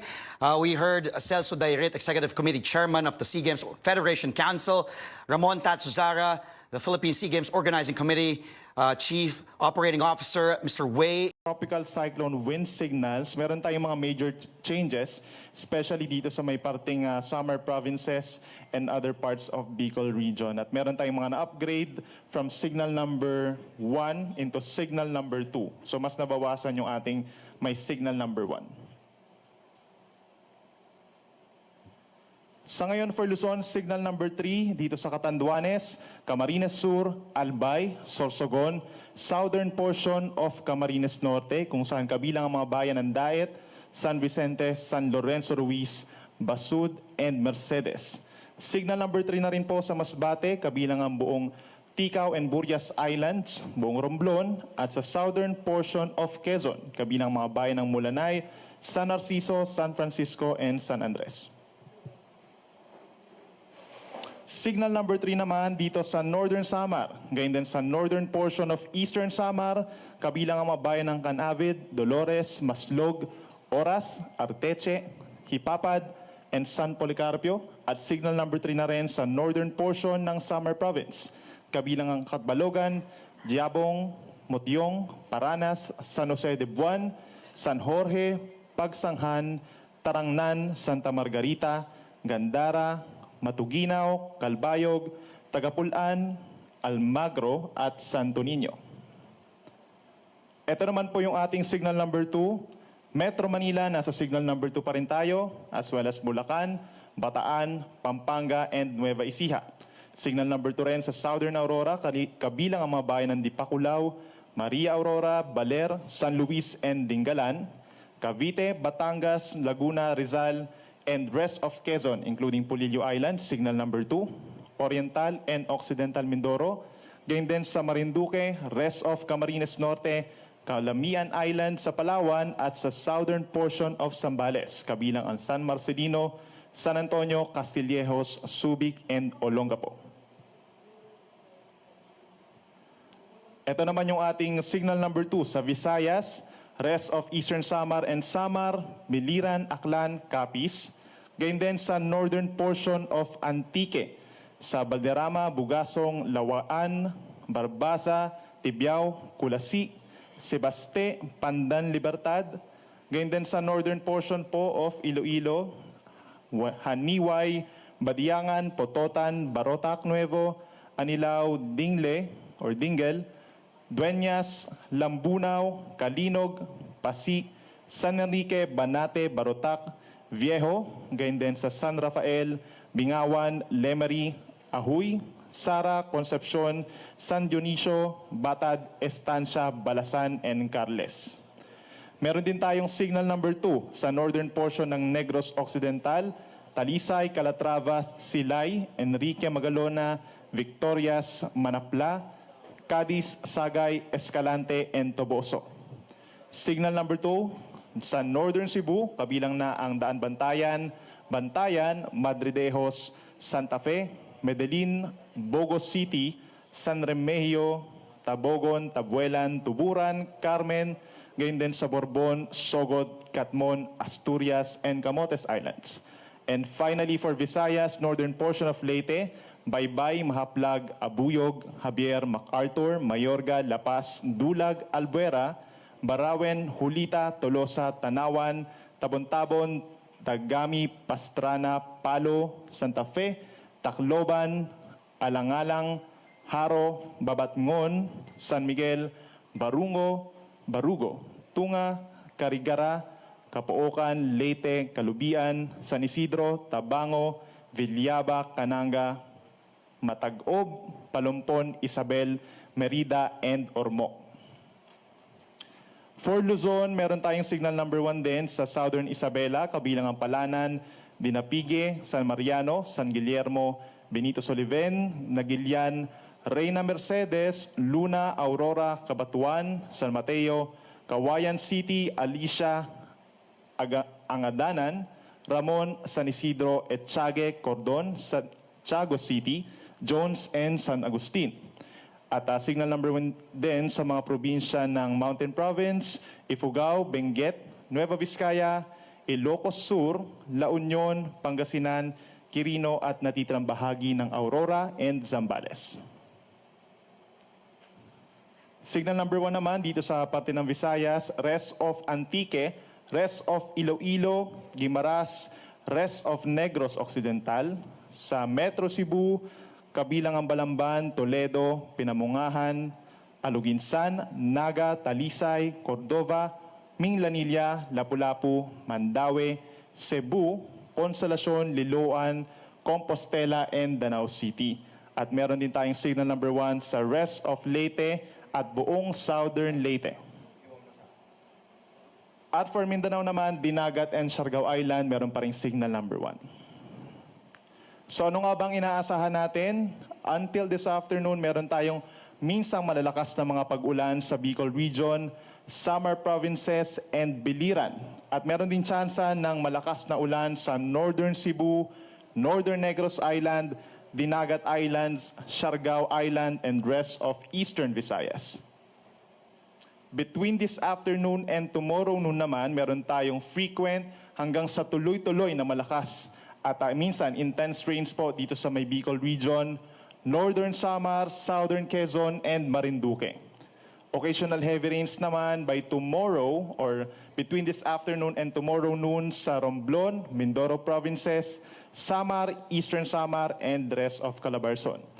At sa mga nagtatanong po sa Metro Manila, anong mararanasan natin hanggang bukas ng hapon, intermittent or meron lamang chance tayo ng malalakas na mga pag-ulan dito sa Metro Manila nga, buong Central Luzon, eastern portions of Cagayan and Isabela, and the rest of Eastern Visayas. Inaasahan naman simula bukas ng hapon hanggang sa Wednesday ng hapon, meron pa rin tayong mga tuloy-tuloy na heavy to intense rains sa Central Luzon, Metro Manila, Calabarzon, Bicol Region, Mindoro Provinces, Marinduque, and Romblon. Samantala, meron tayong intermittent hanggang sa madalas na malakas na ulan sa Cordillera, Cagayan Valley, Pangasinan na maring associated din sa Amihan at meron din tayong mga pag-ulan sa Aklan, Capiz, and Northern Antique. At inuulit natin sa ating mga kababayan, may possibilities din po tayo ng storm surge. More than 3 meters, inaasahan or mataas ang tsansa na magkaroon ng storm surge sa Camarines Sur, kabilang na mga bayan ng Mercedes and Mandao, Camarines Norte, Mercedes and Mandao, Camarines Sur for Cabusao, Bombon, Calabanga, Tinambak, and Sipocot. At dito rin sa mga bayan ng Catanduanes, Bagamanok, Baras, Bato, Viga, Panganiban, and Gigmoto. So 1 to 3 meters nakakaapekto po or makakaapekto sa several coastal areas pa ng Quezon, Camarines Norte, Camarines Sur, Catanduanes, and Samar Province. Seaboard or sea travel is risky po dun sa mga meron tayong signal number 1. Automatically po kanselado ang anumang sea travel for all types of sea vessels, mapa 1, 2, or wind signal number 3 po tayo. Meron din tayong gale warning po dito sa seaboards pa ng ilang bahagi ng Northern Luzon, sa western seaboard of Palawan, central seaboards of Visayas, at sa northern and eastern seaboards of Mindanao. Inaasahan naman po na magkakaroon ng landfall dito sa may Albay, Sorsogon area or maring dumikit po dito sa may Northern Samar between tonight and tomorrow early morning. So nandun na medyo bumaba po yung ating track. So yung chance na maring maglandfall ito dito sa may Albay, Sorsogon area ay mas mataas na. At hindi pa rin naman natin naalis na maring nandun sa may southern tip po ito ng Catanduanes. So yan muna ang latest mula dito sa Weather Forecasting Center ng Pag-asa. Next update po natin ay mamayang alas 5 ng hapon. Maraming salamat. Benny, ano yung chance na tumaas pa? Kasi dumami mga lugar na signal number 3. Ano yung chance na tumaas pa sa 3 yung signal na iba pala na bagyo? Sige po, balikan natin. Ito po sa ngayon yung meron tayong signal number 3. Kung mapapansin natin, wala pa dito yung mga posibleng daanan pa nitong si Bagyong Tisoy. So most likely magkakaroon din tayo ng mga signal number 3 dito sa areas ng Batangas, for example, and the other parts of Quezon and Calabarzon and Mindoro provinces po. Ano pala? Kasi Benny, itong galaw ng bagyo, pabagal, bibilis, pabago-bago. Ano yung nagiging dahilan nito? May mga nakaka-apekto ba sa kanila? Ang nagiging indikasyon kasi kapag napapansin natin bumabagal ito, ay kapag ito ay magbabago ng direksyon. So sa ngayon, kaya siya, kung napansin nyo from 25 naging 20 na ulit, ay dahil parang medyo bumababa ito ng kaunti. At yun yung magiging trend natin habang ito ay nagwe-westward.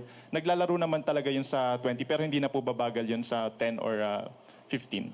Malawak itong sakop ng Bagyong Tisoy. Anong malakas na dala nito? Ulan o hangin?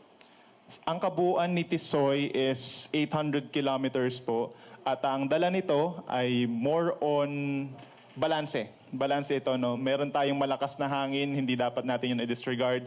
Pero meron din itong dalang malalakas po na ulan, especially sa may Bicol region and Quezon. Salamat din.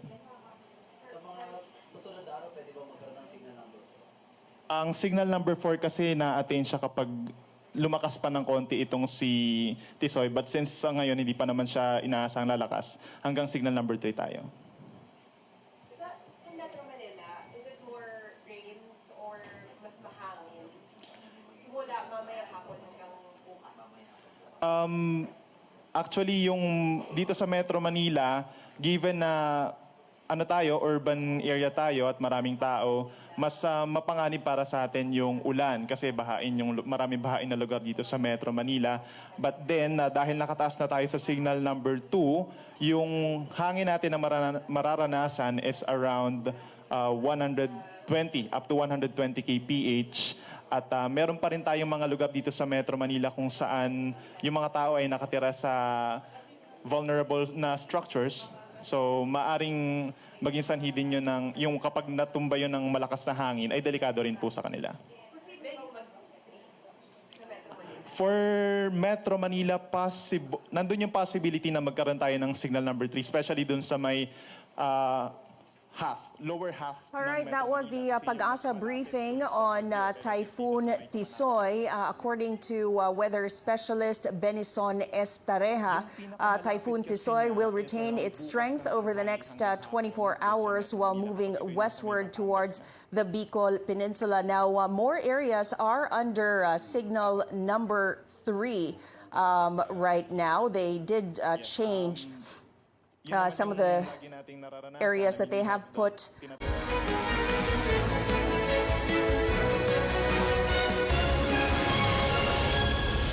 This is Newsnight, where we go above and beyond the headlines. I'm Mai Rodriguez, sitting in for Pia Ontiveros. Our top stories: Bicol braces as Typhoon Tisoy is poised to make landfall tonight. Storm signals are up and classes suspended. But what about the Southeast Asian Games? The Philippines stays on the top spot of the SEA Games medal tally with 38 golds. And the country's bet for Miss Universe asking fans for support as global online voting for the pageant opens today.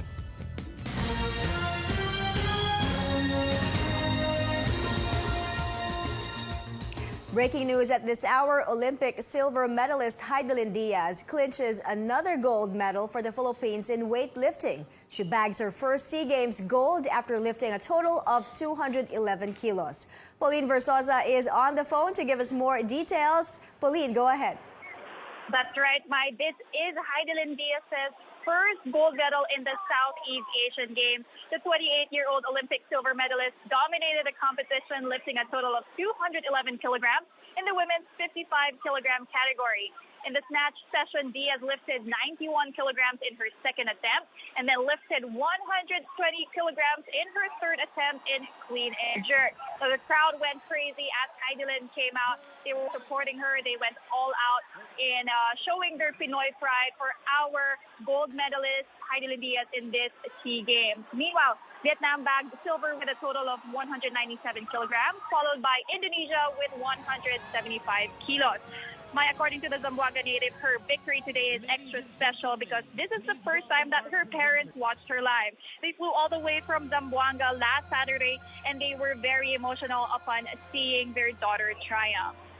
This victory also of Heidelin will help boost her preparations as she tries to qualify for the Tokyo 2020 Olympics. Mai? Extra special indeed, and good news for the Philippines. Pauline Versosa, thanks for that report.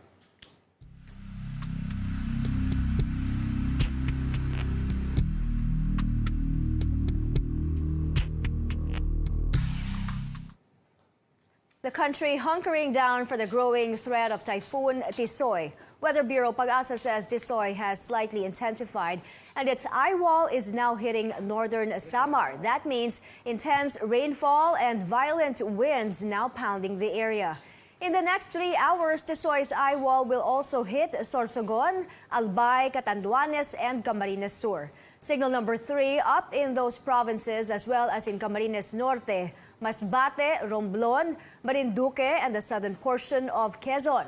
Same goes for the northern portion of eastern Samar and the northern portion of Samar. Metro Manila, the rest of Calabarzon, Southern Aurora, and the rest of Central Luzon is under signal number 2, as well as Mindoro, or the Mindoro provinces, the Calamian Islands, the rest of eastern Samar and Samar, Biliran, Aklan, Capiz, Antique, Iloilo, northern portion of Negros, northern Cebu, the northern portion of Leyte and Guimaras.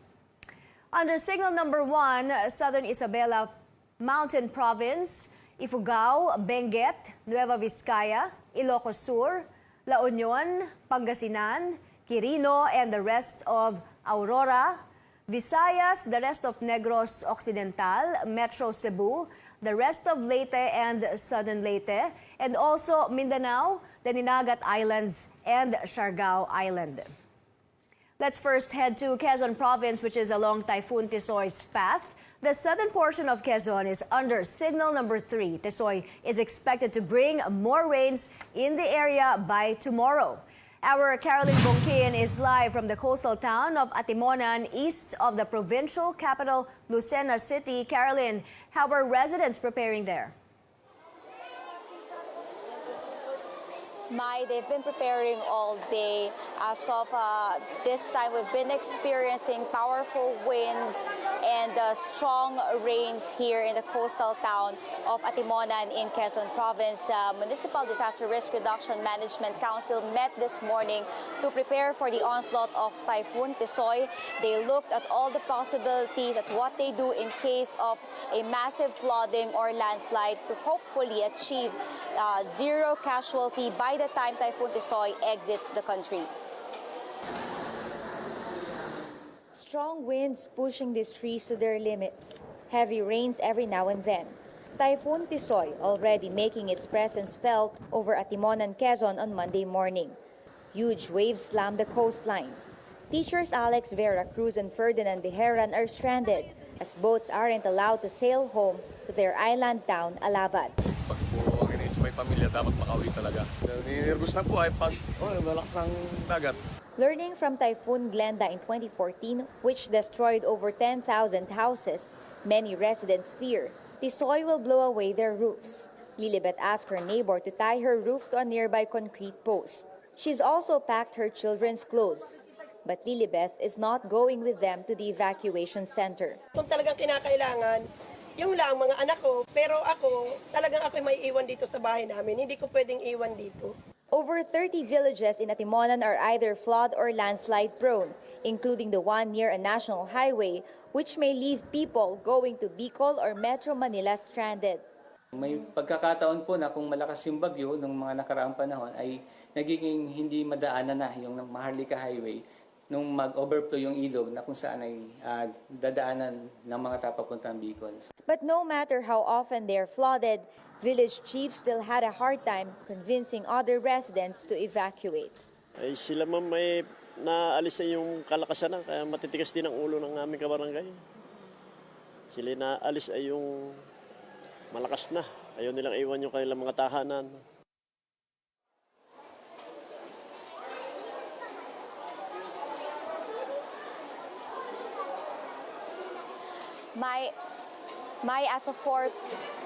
As of 4 p.m., the village officials here have imposed a mandatory evacuation. Local officials aim to evacuate all 1,500 families living near the coastal area, river sides, and at the foot of the mountains. At this time, it's dinner time, so a lot of children have been lining up for food, a cup of rice and sardines. But unfortunately, as we've heard a few minutes earlier, not all of them, most of the parents here will not be able to eat dinner. They have to skip dinner because they're still waiting for the relief goods. After dinner, they're all advised to stay indoors. We are expecting stronger and more powerful rains and wind by 9 p.m. Mai? Caroline, Pag-asa has warned not only of the heavy rainfall but also of the storm surges from this type of typhoon. Have the residents or the officials prepared for this? Since this morning, they didn't allow any kind of sea transportation. They did not allow any boats to sail. And earlier, we've seen a lot of local officials, barangay officials asking residents to stay away from the shoreline in case another huge wave slams into the seashore. Mai? All right, Caroline Bungkin reporting to us live from Atimonan, Quezon. Forecasters say Tisoy could make landfall in Albay or Sorsogon between tonight and early morning tomorrow. But at this time, Bicolanos are already feeling the impact of the typhoon. We have Trisha Tarada reporting live from Naga City. Trisha, describe to us the situation there now. Well, my heavy rains and strong winds have started to batter Naga City this afternoon. We've witnessed signages being blown away and branches falling off the trees. And Tisoy hasn't made landfall yet. But local authorities say they're ready for Tisoy. Days ahead of its predicted landfall, they've already ordered forced evacuation. 71-year-old Teresita Lecario rushed to the evacuation camp with her relatives as soon as they were told that potential super typhoon Tisoy could hit their area. Matanda na ako, may high blood pa ako. Pag nakakarinig lang ako ng ganyan, nagaganyan na ang ano ko. Kaya nagpunta na ako dito. In her brief conversation, Lola Teresita noted that indeed, times and weather have changed. Ang kabataan ko, hindi pa man ganito. Hindi ko naranasan ng ganyan. Itong mga dumarating na bagyo, malakas talaga ang ulan, ang hangin. Like Lola Teresita, Margie Atag decided to move to safer grounds with her children. Masyado pong mahangin pag ang ulan po pumapasok sa bahay. Local leaders of Barangay Santiago have been trying to convince residents to evacuate since Sunday. Yung mga bahay na malapit sa ilog at saka yung mga light material, inaano namin na mag-evacuate dito sa barangay kasi pag malakas na ang ulan, wala na po silang madaanan. In-expect po natin na malakas pa rin yung hangin na dadala itong bagyo nito at saka yung ulan na dala nito. So in-expect natin na magkakaroon ng pagbaha lalo na dito sa mga areas na low-lying areas dito sa Naga City. At the same time, binabantayan din natin yung mga upper barangays, so baka magkaroon po ng landslide. There are a number of houses by the riverside. Many of the residents have already evacuated, but as usual, there are still some who would rather stay at home. During Typhoon Glenda in 2014, Ronald Luminario's family's house was completely washed out. Weather forecasters predict Tisoy could be as strong as Glenda. But Luminario is convinced they're better prepared this time around. Nilagyan namin yung bubong ng mga kahoy para hindi lumipad. At ang problema lang namin yung mga puno baka bumagsak. And just like in any other calamity, Ronald and family would rather bear the strong winds and heavy rains then deal with the discomfort at the evacuation camps. But many, like Margie, would rather be safe than sorry.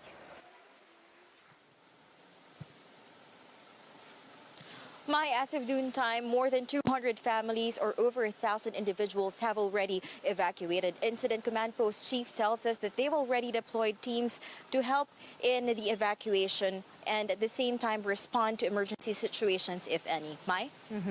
Also, it's critical to be alert overnight. Thank you for that report, Trisha Terada, reporting live from Naga City. Classes in a number of areas still suspended tomorrow because of the typhoon. In the Bicol region, no classes in all levels for Albay, Masbate, and Sorsogon.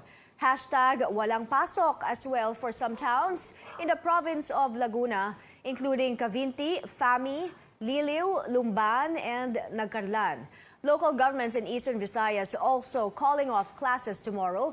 These include the towns of Pinabacdao, Tarangnan, and Zumaraga in Samar. No classes as well in Manila, Mandaluyong, Parañaque, and Marikina here in Metro Manila.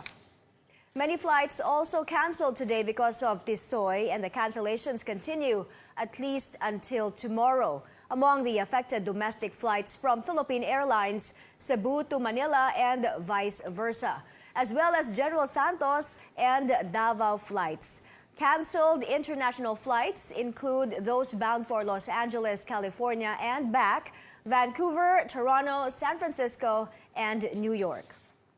For the full list of class suspensions and flight cancellations, visit our website at cnnphilippines.com. The Bicol region preparing for the worst as strong Typhoon Tisoy heads towards the area. At least 126,000 people are now taking shelter in more than 2,000 evacuation centers. The Social Welfare Department has pre-positioned food packs in warehouses waiting for delivery to affected areas. So far, no casualty or damage to houses have been reported. The Regional Police Office said almost 1,000 search and rescue personnel are deployed all over the region. Roads are still passable. But at least 4,000 passengers are stranded in various ports of the region as vessels have been prevented from sailing. Some areas in Catanduanes and Camarines Sur don't have electricity. Heavy rain started to pour this afternoon in Albay. Local officials imposed a mandatory evacuation of residents living in flood and lahar-prone villages around Mount Mayon. Residents took time buying materials from hardware stores to reinforce their homes, while the weather was still good this morning. In the Eastern Visayas region, most parts of the Samar provinces experiencing strong winds and heavy rains as a direct effect of Typhoon Tisoy. Tacloban City, however, is having light rains. Police said almost 3,000 residents have been evacuated to safer grounds as various local governments imposed a forced evacuation in landslide-prone and coastal areas. Policemen assisted senior citizens and those with disabilities in the evacuation. In Cebu, officials implement preemptive evacuation at least 17 towns and cities in the northern part of the province. The areas have been placed under Typhoon Signal Number 2. Officials said they may even order a forced evacuation if the situation worsens in a particular area. As of this afternoon, on and off light rains and a few wind gusts are experienced around Cebu City.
Welcome back to CNN Philippines. The country is still on top of the early medal tally on the second day of the Southeast Asian Games, the host country garnering more medals today as it surpasses its record of 24 golds in the last SEA Games in 2017.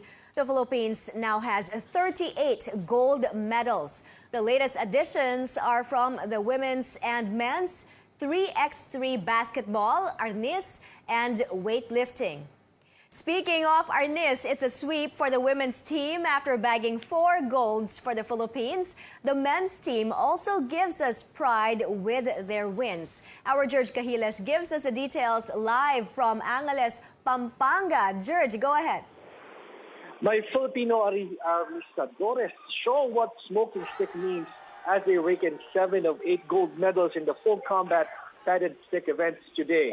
The men's team got 3 golds, Jesper Hukire in the bantamweight, Elmer Manlapas in the featherweight, and Carloyd Tejada in the welterweight. And we also got a silver courtesy of Billy Joel Valenzuela in the lightweight division. While the women's team got 4 gold medals, Sheena Del Monte in the bantamweight, Jeddah May Soriano in the featherweight, Ross Ashley Monville in the lightweight, and Abigail Abad in the welterweight division. Now, the awarding ceremonies for the women's division is currently ongoing, and so far, the Philippines has got a total of 12 gold medals, 2 silvers, and 2 bronzes in arnis. Earlier, Filipino supporters here at Angeles University Foundation were on their feet, thrilled as they watched the gold medal matches. Our athletes showcase their skills and tactics during their respective games. Our gold medalists say that they are thankful to all supporters who went here to cheer them on, and they say that their long, tiring training paid off, dramatized, especially when our national anthem is being sang here. And tomorrow night, 4 more gold medals are up for grabs in the traditional open weapon category. Bye. The training really did pay off. Congratulations to our athletes. Thank you for that report, George Cahiles, reporting from Angeles, Pampanga. President Rodrigo Duterte has apologized to foreign delegates for the logistical problems in the SEA Games. In an exclusive interview with CNN Philippines on Friday, the president assures that the government will get to the bottom of the issues. I'm really apologizing for the country. But then again, I said, they should know while they are still here that government is not happy with it, and that their president, the president of the country where they are playing, has ordered for an investigation. In the same one-on-one interview, Mr. Duterte also expressed his support for the country's athletes, saying he treats all of them on equal footing. And catch President Duterte's full exclusive interview. It replays tonight at 8, only here on CNN Philippines.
Welcome back to Newsnight.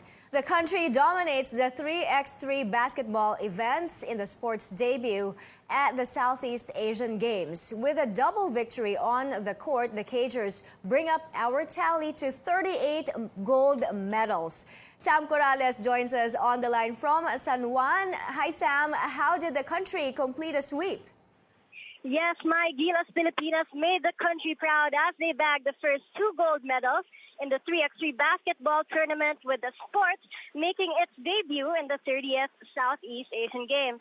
The men's 3x3 team wrapped up their campaign in 3x3 basketball with a convincing win against Indonesia in the finals, 21-9. They went undefeated in the competition with a perfect 7-0 record. Meantime, over at the women's division, the women's 3x3 team also got a gold medal after bouncing back with a win against Thailand. It was the Thais who handed the Philippines its only loss in the elimination round. Now, that game went into overtime with Thailand escaping with victory 22-20. Now, 3-time UAAP MVP Asmil Bernardino, Jack Animam, Janine Pontejos, and Claire Castro showed so much resiliency in the 2-day competition, and the battle isn't over for them just yet.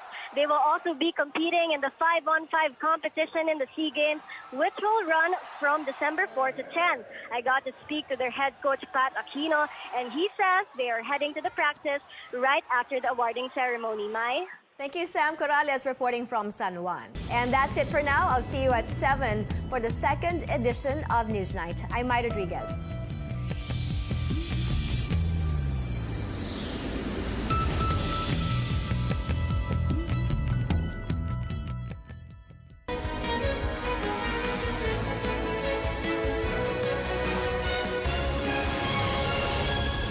This is Newsnight, where we go above and beyond the headlines. I'm Mai Rodriguez, sitting in for Pia Ontiveros. Our top stories: Bicol braces as a stronger Typhoon Tisoy is poised to make landfall tonight. Storm signals are up and classes suspended. But what about the Southeast Asian Games? The Philippines stays on top of the SEA Games medal tally with 38 golds.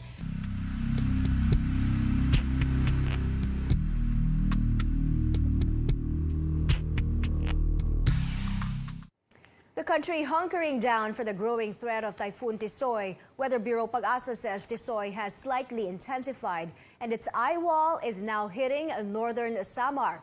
That means intense rainfall and violent winds now pounding the area. In the next 3 hours, Tisoy's eye wall will later strike Sorsogon, Albay, Catanduanes, and Camarines Sur.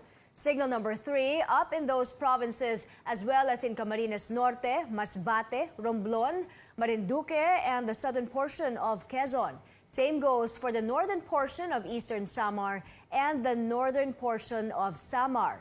Metro Manila, the rest of Calabarzon, southern Aurora, and the rest of central Luzon now under signal number 2, as well as the Mindoro provinces, the Calamian Islands, the rest of eastern Samar and Samar, Biliran, Aklan, Capiz, Antique, Iloilo, the northern portion of Negros Occidental, northern Cebu, the northern portion of Leyte and Guimaras. Under signal number 1, southern Isabela, Mountain Province, Ifugao, Benguet, Nueva Vizcaya, Ilocos Sur, La Union, Pangasinan, Quirino, and the rest of Aurora, the rest of Negros Occidental, Metro Cebu, the rest of Leyte and southern Leyte, the Dinagat Islands, and Siargao Island. All affected areas can expect landslides and heavy flooding. Tisoy is packing winds of 155 kilometers per hour and gusts of up to 190 kilometers per hour. It is forecast to weaken to a severe tropical storm by Wednesday. Pag-asa says Tisoy may exit Philippine waters by Friday. Forecasters say Tisoy could make landfall in Albay or Sorsogon between tonight and early morning tomorrow. But at this time, Bicolanos are already feeling the impact of the typhoon. We have Trisha Tarada reporting live from Naga City. Trisha, describe to us the situation there now. Well, we've been experiencing heavy rains and strong winds here in Naga City this afternoon. As of this time, as you can see, it's eased up a bit, but we've seen winds blowing signages away and breaking tree branches. And at this rate, as you can see, Tisoy has not made landfall yet. But local authorities say they're prepared for Tisoy. Days ahead of its predicted landfall, they have already ordered forced evacuations. 71-year-old Teresita Lecario rushed to the evacuation camp with her relatives as soon as they were told that potential super typhoon Tisoy could hit their area. Matanda na ako, may high blood pa ako. Pag nakakarinig lang ako ng ganyan, nagaganyan na ang ano ko. Kaya nagpunta na ako dito. In her brief conversation, Lola Teresita noted that indeed, times and weather have changed. Ang kabataan ko, hindi pa man ganito. Hindi ko naranasan ng ganyan. Itong mga dumarating na bagyo, malakas talaga ang ulan, ang hangin. Like Lola Teresita, Margie Atag decided to move to safer grounds with her children. Masyado pong mahangin pag ang ulan po pumapasok sa bahay. Local leaders of Barangay Santiago have been trying to convince residents to evacuate since Sunday. Yung mga bahay na malapit sa ilog at saka yung mga light material, inaano namin na mag-evacuate dito sa barangay kasi pag malakas na ang ulan, wala na po silang madaanan. In-expect po natin na malakas pa rin yung hangin na dadala itong bagyo nito at saka yung ulan na dala nito. So in-expect natin na magkakaroon ng pagbaha, lalo na dito sa mga areas na low-lying areas dito sa Naga City. At the same time, binabantayan din natin yung mga upper barangays, so baka magkaroon po ng landslide. There are a number of houses by the riverside. Many of the residents have already evacuated, but as usual, there are still some who would rather stay at home. During Typhoon Glenda in 2014, Ronald Luminario's family's house was completely washed out. Weather forecasters predict Tisoy could be as strong as Glenda, but Luminario is convinced they're better prepared this time around.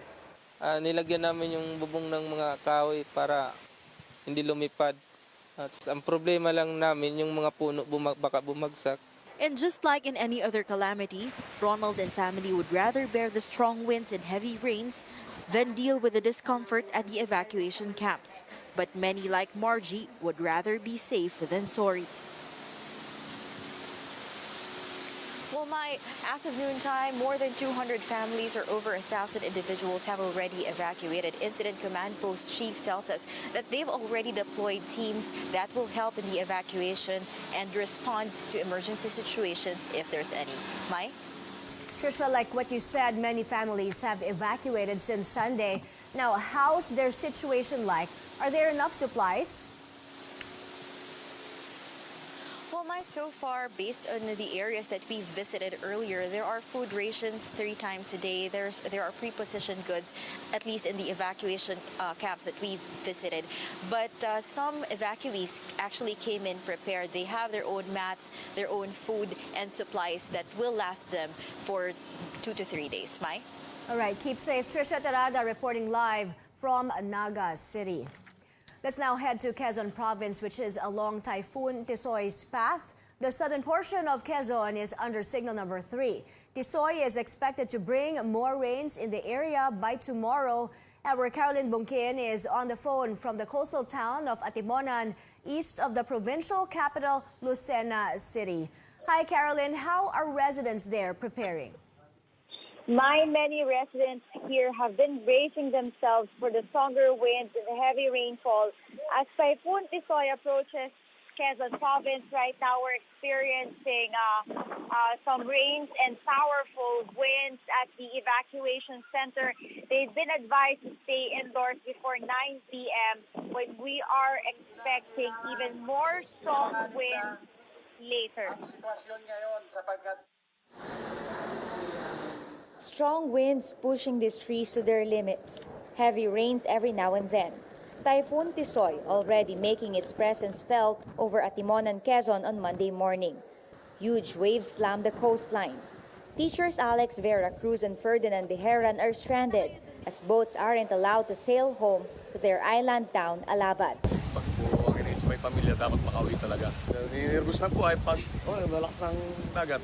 Learning from Typhoon Glenda in 2014, which destroyed over 10,000 houses, many residents fear Tisoy will blow away their roofs. Lilibet asked her neighbor to tie her roof to a nearby concrete post. She's also packed her children's clothes. But Lilibet is not going with them to the evacuation center. Kung talagang kinakailangan, yung lang mga anak ko, pero ako, talagang ako may iwan dito sa bahay namin. Hindi ko pwedeng iwan dito. Over 30 villages in Atimonan are either flood or landslide prone, including the one near a national highway, which may leave people going to Bicol or Metro Manila stranded. May pagkakataon po na kung malakas yung bagyo nung mga nakaraang panahon ay nagiging hindi madaanan na yung Maharlika Highway nung mag-overflow yung ilog na kung saan ay dadaanan ng mga tao papuntang Bicol. But no matter how often they are flooded, village chiefs still had a hard time convincing other residents to evacuate. Ay sila ma'am may naalis na yung kalakasan na, kaya matitigas din ang ulo ng aming kabarangay.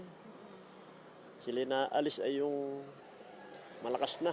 Ayaw nilang iwan yung kanilang mga tahanan. As of for this afternoon, village officials have imposed a mandatory evacuation. Local officials aim to evacuate all 1,500 families living in coastal areas near the river and at the foot of the mountain. We are expecting stronger, powerful rains starting tonight until tomorrow. Mai? Caroline, how's the power situation there? Currently, we still have electricity, but I've been hearing a lot of people in the evacuation centers telling residents to prepare as they are expecting power outage anytime tonight, Mai. All right, Caroline, stay safe to you and your crew. Caroline Bongkin reporting to us from Atimonan, Quezon. Classes in a number of areas still suspended tomorrow because of the typhoon in the Bicol region. No classes in all levels for Albay, Masbate, and Sorsogon. Hashtag walang pasok as well for some towns in the province of Laguna, including Cavinti, Fami, Liliw, Lumban, and Nagcarlan. Local governments in Eastern Visayas also calling off classes tomorrow. These include the towns of Pinabacdao, Tarangnan, and Zumaraga in Samar. No classes as well in Manila, Mandaluyong, Parañaque, and Marikina here in Metro Manila. Many flights also canceled today because of Tisoy, and the cancellations continue at least until tomorrow. Among the affected domestic flights from Philippine Airlines, Cebu to Manila and vice versa, as well as General Santos and Davao flights. Canceled international flights include those bound for Los Angeles, California, and back, also for Vancouver, Toronto, San Francisco, and New York. For the full list of class suspensions and flight cancellations, visit our website at cnnphilippines.com.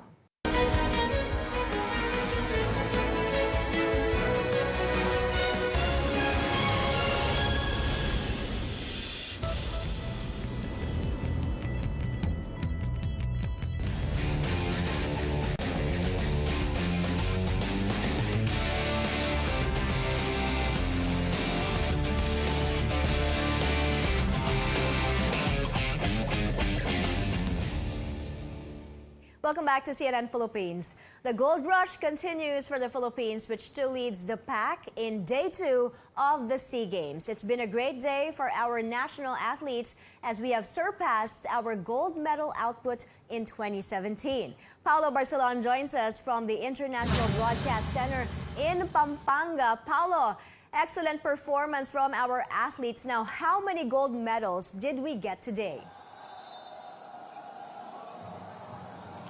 Truly enough, what you just said, Mai, as the Philippines continues its dominance in the current medal standing of the 30th Southeast Asian Games. This as the sun sets on day 2 of the official, or the second day of the official 30th Southeast Asian Games.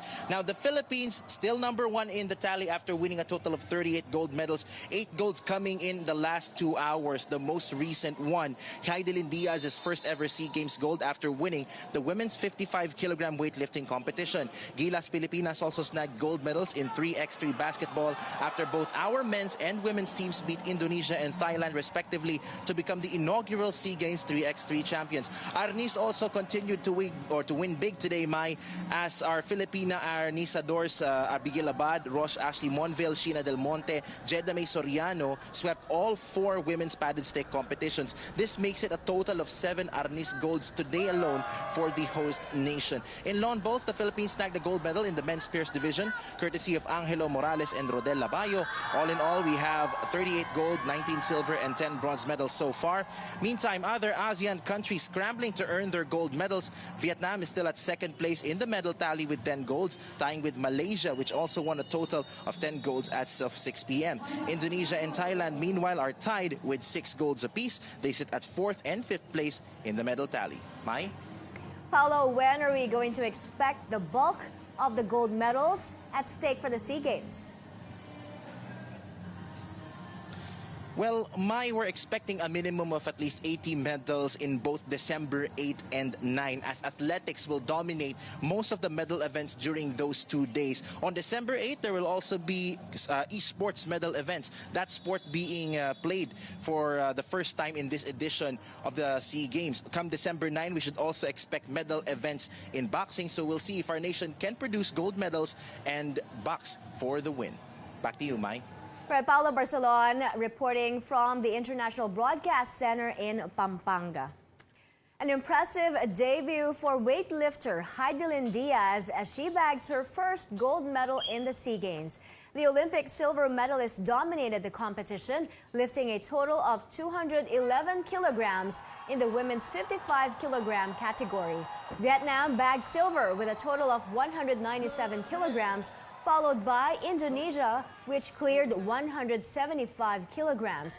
The Zamboanga native says the victory is extra special because this is the first time that her parents watched her compete live. This also boosts her preparations as she tries to qualify for the Tokyo 2020 Olympics. The Philippine SEA Games Organizing Committee confident they are ready for the impact of Typhoon Tisoy. FISGOC says they have already rolled out their contingency plans for outdoor events and water sport activities. The organizers add technical managers will decide if a game will be postponed, delayed, or canceled depending on the impact of the typhoon. But they note the SEA Games will end as scheduled. There's no extension. There's always a solution by the technical delegate and to talk to all the participating teams on a possible realignment of the competition format. But still on the same location, sir? Like, hindi naman po lilipat? No. It's the same location. And when the typhoon passed by, mga 4 hours, tapos na yan. And then we resume again, hopefully.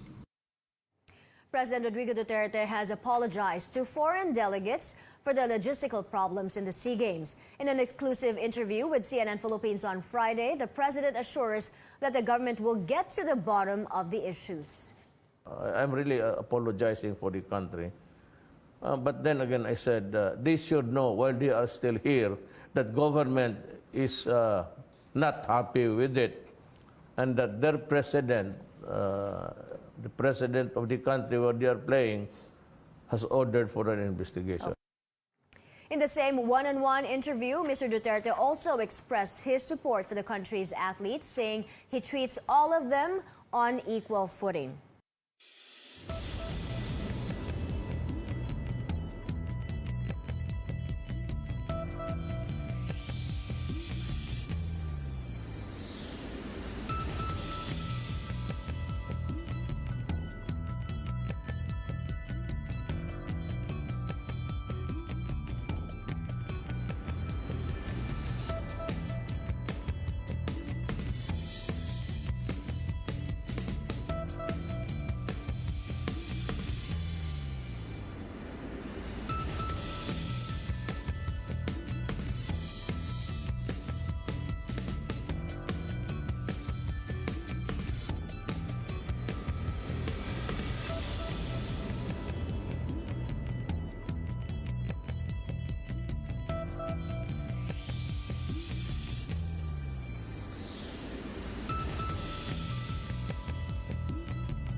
Welcome back. Again, the country is still on top of the early medal tally on the second day of the Southeast Asian Games. The host country garnering more medals today as it surpasses its record of 24 golds in the last SEA Games in 2017. The Philippines now has 38 gold medals.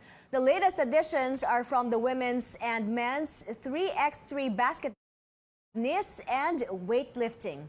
A gold and a silver for the Philippines in the individual duathlon. In just her first SEA Games appearance, Monica Torres clinched the country's first gold medal in women's individual duathlon. She dominated the run-bike-run race to finish with a time of 2 hours, 8 minutes, and 44 seconds. Meantime, Joey De Los Reyes delivered a silver medal in the men's individual duathlon. He clocked in an official time of 1 hour, 53 minutes and 4 seconds. Actually, kanina umaga, medyo may stomach upset ako. Nasuka ako bago mag-start. On race day, it also happens. Malaking tulong po yung mga nanonood po, sumusuporta. So, yun lang po yung tumatakbo sa utak ko na don't let them down. Ito po is a different kind of feeling for me. Yung sacrifices po in training, lahat naman po ng athlete nakakaranas niyan. Before the racer, parang medyo kabado sir kasi first timer po nga sir kahit naglalaro po ako sa ibang bansa. And dito po sir parang pressure din po kasi siyempre tayo yung host kailangan makuha. Target ko po talaga yung gold sir. And yun lang nga po nakuha lang natin yung silver po pero okay pa rin sir. Masaya po talaga ako sir. It's 23 days before Christmas and that's it for tonight. Thank you for your time. I'm Mai Rodriguez for Newsnight, where we go above and beyond the headlines. We leave you with the winning moments of Filipino gold medalists from Day 2 of the Southeast Asian Games.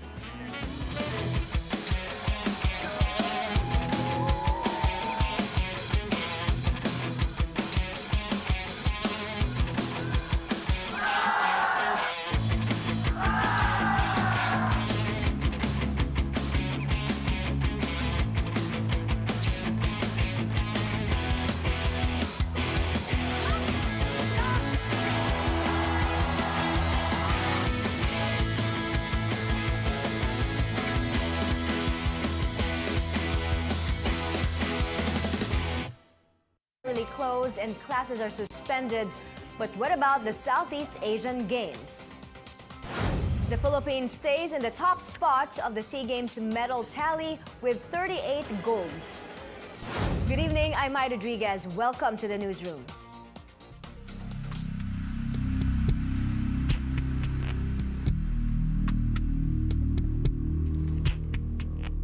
Typhoon Tisoy further gaining strength and could hit land in 3 hours. Weather Bureau Pag-asa says Tisoy is currently bringing violent winds over northern Samar, Catanduanes, Albay, Camarines Sur, and Sorsogon.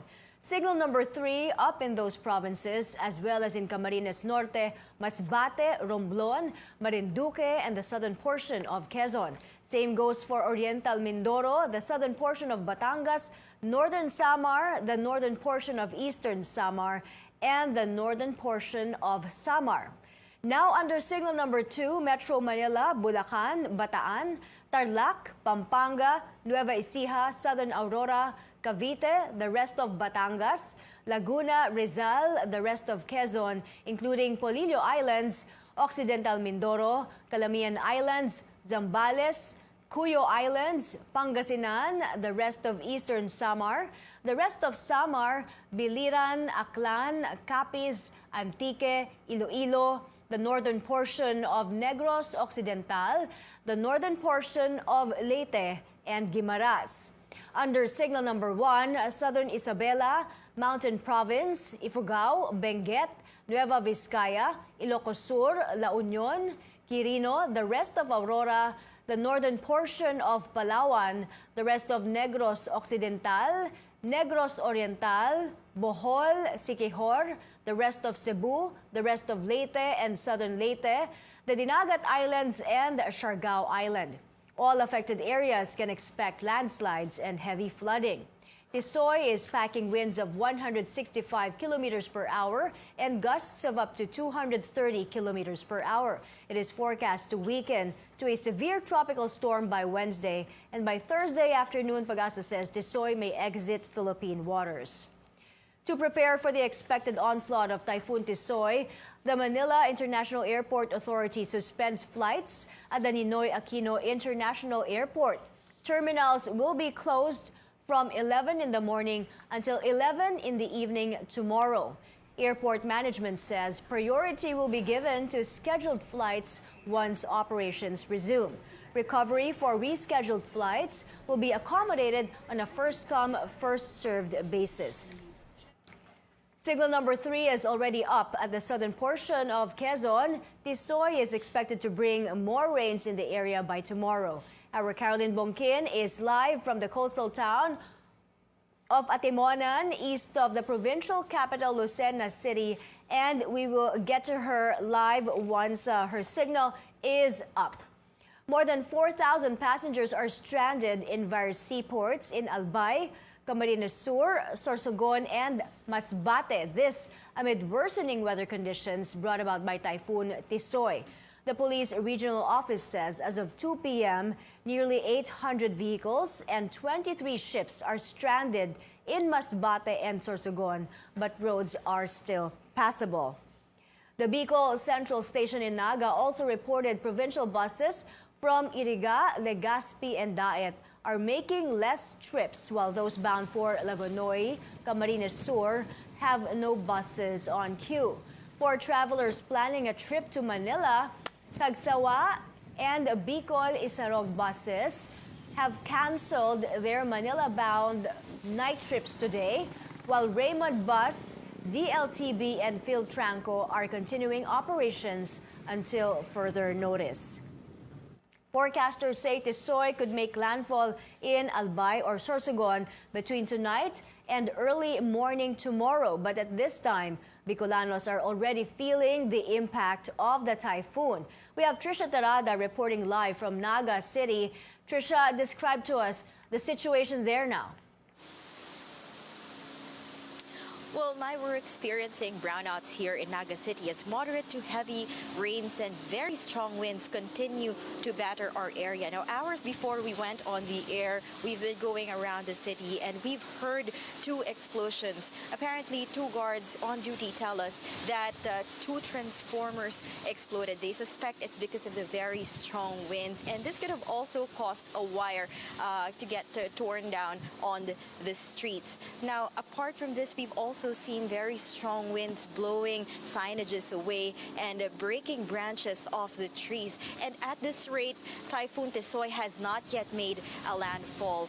But authorities say, or local authorities say, they are prepared for this. And days ahead of the predicted landfall of Typhoon Tisoy, they have already ordered forced evacuations among the residents. As of 8:21 this evening, more than 5,000 individuals or more than 1,000 families are already in the evacuation camps. Mai? All right, thank you for that report, Trisha Tarada, reporting to us live from Naga City. The Bicol region preparing for the worst as strong Typhoon Tisoy heads towards the area. At least 126,000 people are now taking shelter in more than 2,000 evacuation centers. The Social Welfare Department has pre-positioned food packs in warehouses waiting for delivery to affected areas. So far, no casualty or damage to houses have been reported. The regional police office said almost 1,000 search and rescue personnel are deployed all over the region and roads are still passable. But at least 4,000 passengers are stranded in various ports of the region as vessels have been prevented from sailing. Some areas in Catanduanes and Camarines Sur don't have electricity. Heavy rain started to pour this afternoon in Albay. Local officials imposed a mandatory evacuation of residents living in flood and lahar-prone villages around Mount Mayon. Residents took time buying materials from hardware stores to reinforce their homes while the weather was still good this morning.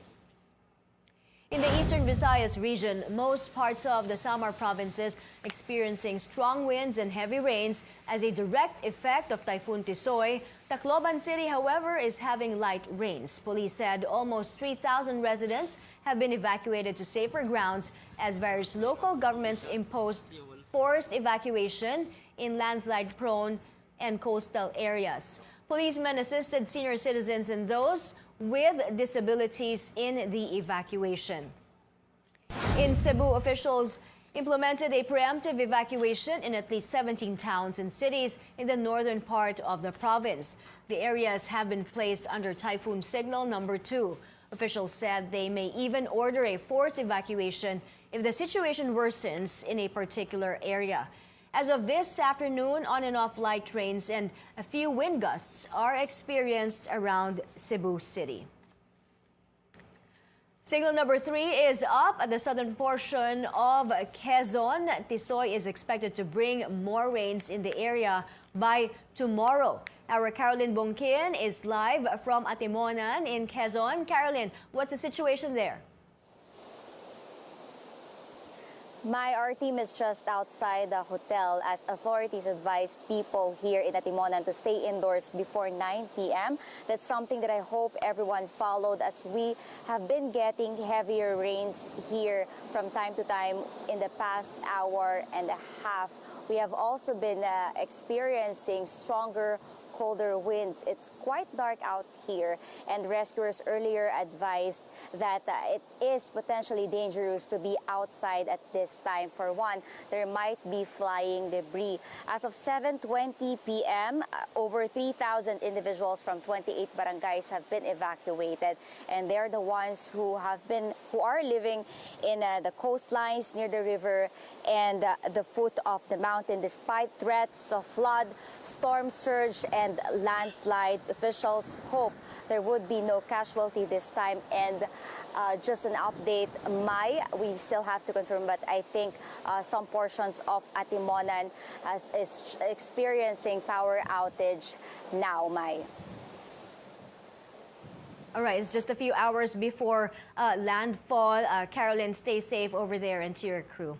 Caroline Bongkin there reporting live to us from Atimonan in Quezon.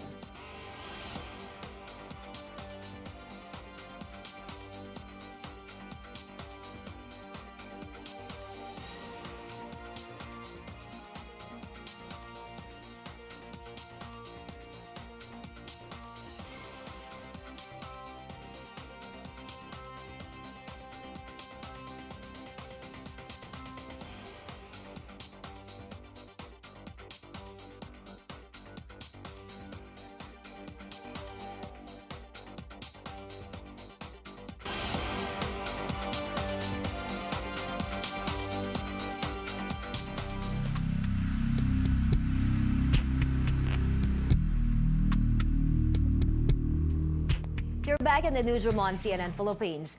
Classes in a number of areas still suspended tomorrow because of Typhoon Tisoy about to make landfall in a few hours. In the Bicol region, no classes in all levels for Albay, Masbate, and Sorsogon. Hashtag walang pasok as well for some towns in the province of Laguna, including Cavinti, Fami, Liliw, Lumban, and Nagcarlan. Local governments in Eastern Visayas also calling off classes tomorrow. These include the towns of Pinabacdao, Tarangnan, and Zumaraga in Samar. No classes in Manila, Mandaluyong, Parañaque, Marikina, Quezon City, San Juan, and Taguig here in Metro Manila. For the full list of class suspensions, visit our website at cnnphilippines.com.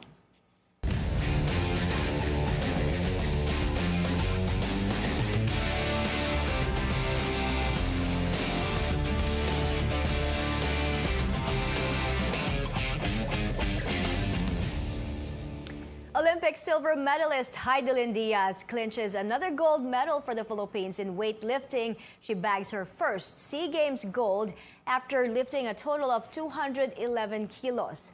Pauline Versosa gives us more details from Manila. It was a sweet victory for Heidelin Diaz as she bagged her first gold medal here at the Southeast Asian Games. The Olympic silver medalist dominated the weightlifting competition, where she lifted a total of 211 kilograms in the women's 55-kilo category. In the snatch session, she lifted 88, then 91 kilos on her first and second attempt. On her third, Diaz tried to lift 94 kilograms but failed to clear this. Nonetheless, she stayed way ahead of her opponents. In the clean and jerk session, Diaz started with 110, then followed it up with 115, before finally lifting 120 kilograms to secure the gold. Iniisip ko lang na yung technique ko, then iniisip ko na ready ako, and God's powerful champion ako. So, by God, magagawa ko to. Kahit ang daming pressure, ang daming expectation, pero kayang-kaya kasi prepared ako. Nandito ako para manalo.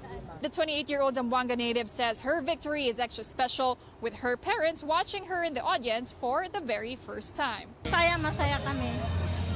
Bilang nanay, masaya kami para sa kanya. Kasi malaki kalanganan. Binigay dahil para sa ating bansa. Another huge motivation for Diaz was the presence of hundreds of Filipinos who came out to support her at the Ninoy Aquino Stadium. With this victory, Heidelin's bid to qualify for the Tokyo 2020 Olympics is now stronger. She still has 2 more competitions, including the World Cup and Asian Championships next year. Medyo madugo ang Olympic qualifying, so include me in your prayers. At sana magawa kong mag-qualify then manalo sa Olympics. So malaking bagay sa akin na nandito ako, na nagawa ko ng maayos. Mentally, masasabi ko na medyo nandun na. With 1 gold medal down in weightlifting, Diaz hopes the country can support her fellow weightlifters who are competing here at the Southeast Asian Games for pride and honor. Pauline Verzosa, CNN Philippines. Meantime, a double celebration for the Philippines as the national 3x3 basketball teams complete a sweep. Gilas Pilipinas making the country proud, bagging gold in both the men's and women's events. They make history with their double win since this is the debut of 3x3 basketball in the regional sporting event. PBA star CJ Perez, Jason Perkins, Mo Tautua, and Chris Newsom made up the Gilas men's team that went undefeated in the competition. The women's squad clinched the gold medal after a bounce-back win against Thailand in the final. Thailand is the only team which beat the Philippines in the contest. 3-time UAAP MVP Afril Bernardino, 5-time UAAP champion Jack Animam, Janine Pontejos, and Claire Castro suited up for the Philippines. They will also compete in the 5-of-5 or 5-on-5 competition from December 4th to 10th.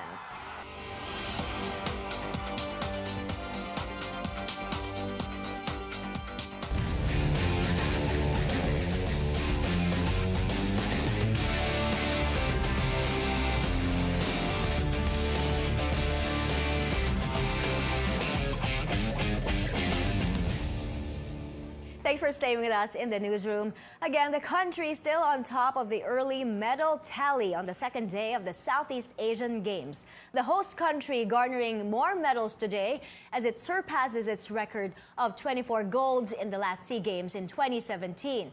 The Philippines now has 38 gold medals. The latest additions are from the women's and men's 3x3 basketball, arnis, and weightlifting. The Philippine SEA Games Organizing Committee confident they are ready for the impact of Typhoon Tisoy. Fisgok says they have already rolled out their contingency plans for outdoor events and water sport activities. The organizers add technical managers will decide if a game will be postponed, delayed, or canceled depending on the impact of the typhoon. But they note the SEA Games will end as scheduled. There's no extension. There's always a solution by the technical delegate and to talk to all the participating teams on a possible realignment of the competition format. But still on the same location, sir? Like, hindi naman po lilipat? No. It's the same location. When the typhoon passed by, mga 4 hours, tapos na yan. And then we resume again, hopefully.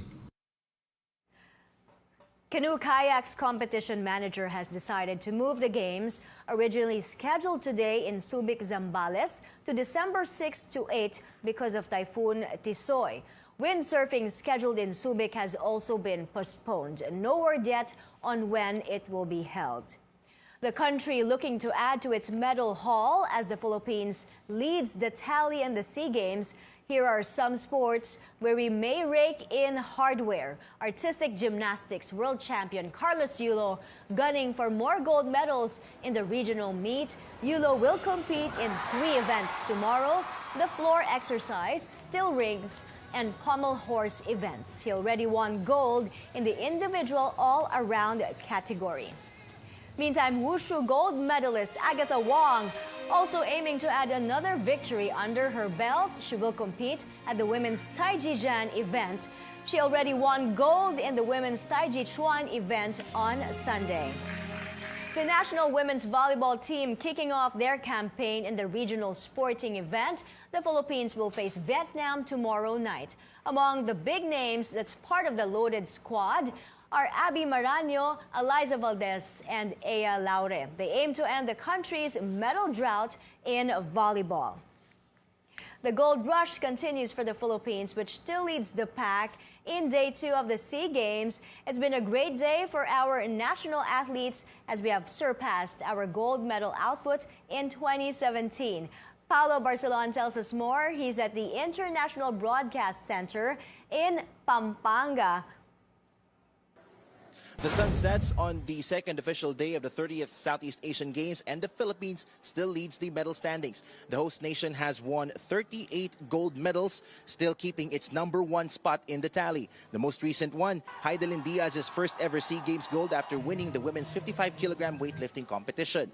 Gilas Pilipinas also snagged gold medals in 3x3 basketball after both our men's and women's teams beat Indonesia and Thailand respectively to become the inaugural SEA Games 3x3 champions. Arnis continued to win big today after scoring 8 gold medals on day 1 as Abigail Abad, Ross Ashley Monville, Sheena Del Monte, and Jedda May Soriano swept all 4 women's padded stick competitions, while Carloy Tejada, Elmer Manlapas, and Jesper Hukire bagged 3 gold medal men's padded stick bouts. This makes it 7 Arnis golds for the host nation on day 2 of the regional sports meet. In Penchaksilat, Edmar Tacuel also won a gold for the host nation in the single Seni Tunggal event, while Monica Torres scored a gold medal for women's duathlon. All we have 38 gold, 20 silver, and 13 bronze medals as the Philippines gears up for another day of competition. Meantime, Vietnam keeps its second place so far in the medal tally with 15 golds, while Malaysia is at third place with 10 gold medals. Indonesia and Malaysia, meanwhile, are tied with 6 golds each. They are at 4th and 5th place in the medal standings. From the International Broadcast Center in Clark, Pampanga, Paolo Barcelon, CNN Philippines. And it's 23 days before Christmas. That's the newsroom tonight. Thanks for watching. I'm Mai Rodriguez. Good evening.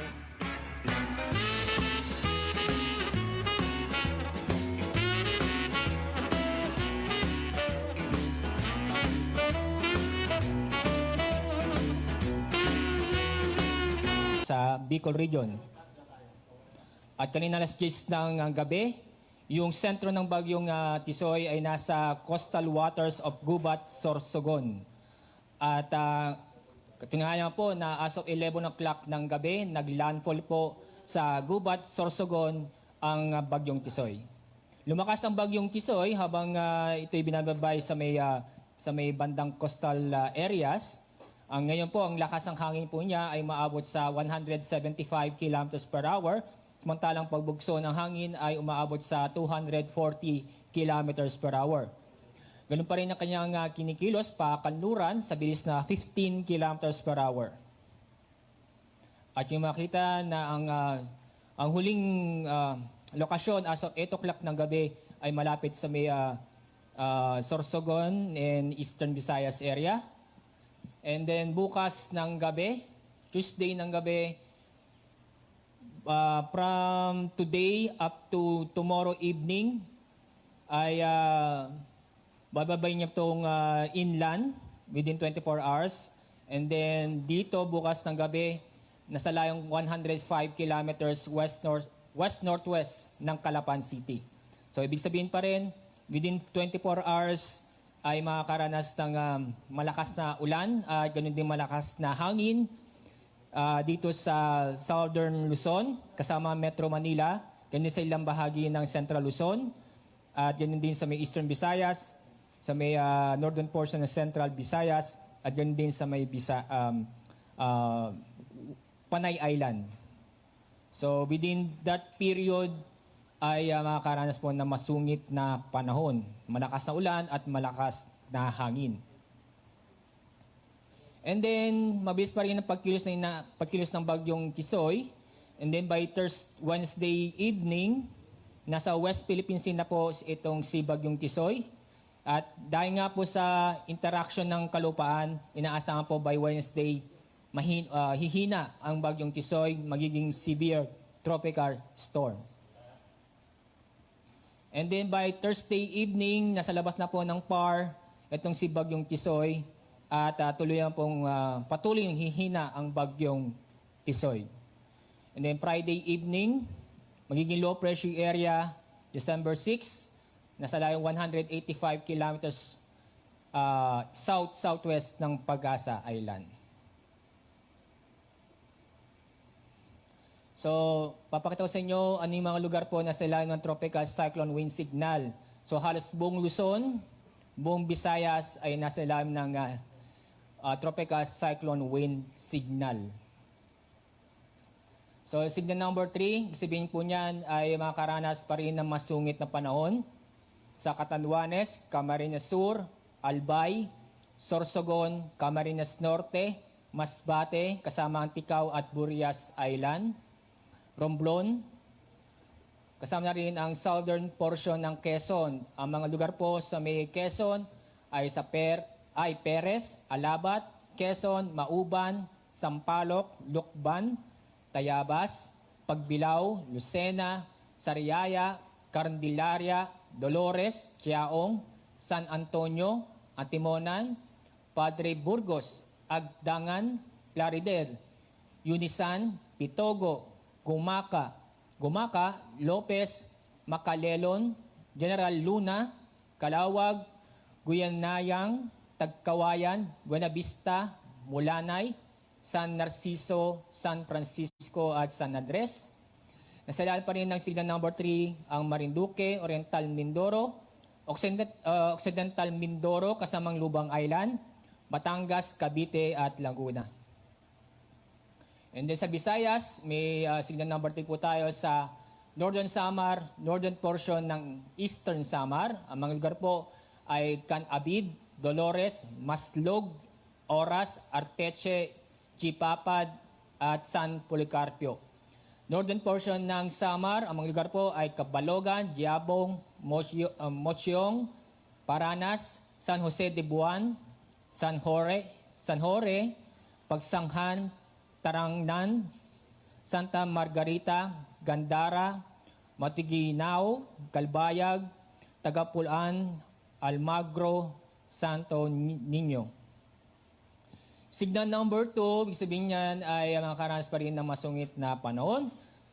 Number 2 pa rin, sa ilalim ng number 2, Metro Manila, Bulacan, Bataan, Tarlac, Pampanga, Nueva Ecija, Southern Aurora. Ang mga lugar po sa Southern Aurora ay Dipaculao, Maria Aurora, Baler, San Luis at Dingalan. Rizal, rest of Quezon kasama ang Pulilo Island, Calamian Island, Cuyo Island, ito yung Cuyo, Magsaysay at Agutaya. Zambales, Pangasinan.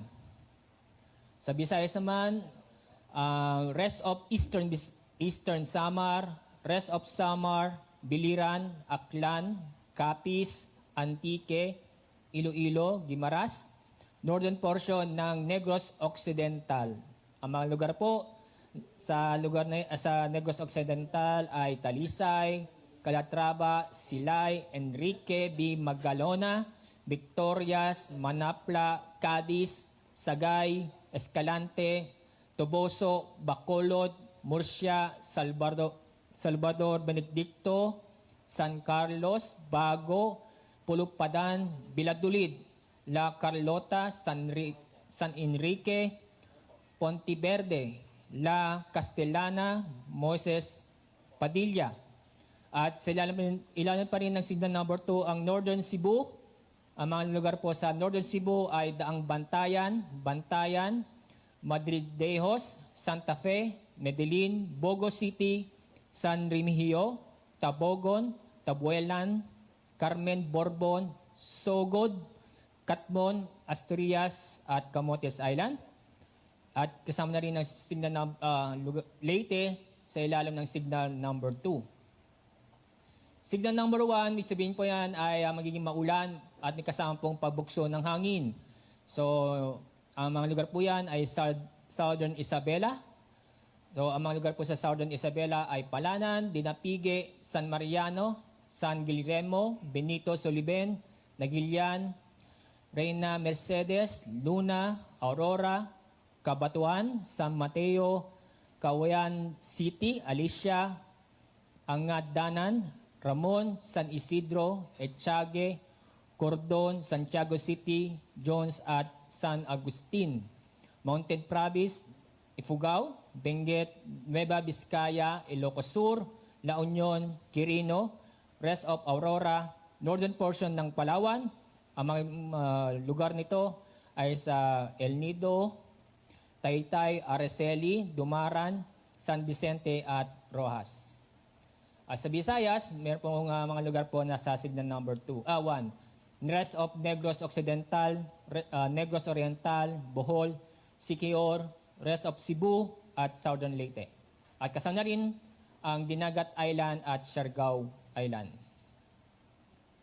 So, pong inaasahan po natin, yung pong eyewall ng Tisoy. Kaya binibig pansin po nating eyewall, doon po matatagpuan ang pinamalakas na ulan at pinamalakas na hangin. Kaya po, sa lugar po itong eyewall na yan, ay dadaan po yan sa Northern Samar, then Catanduanes, then Albay, Camarines Sur, at Sorsogon. And then, susunod po niya ang Camarines Norte at Masbate sa susunod na 2 hanggang 3 oras. And then nga po, kanina pong alas 11 ng gabi, naglandfall po sa Gubat, Sorsogon ang mata ng bagyong Tisoy. So ano po nasa ating mga pag-ulan, dulot ng bagyong Tisoy.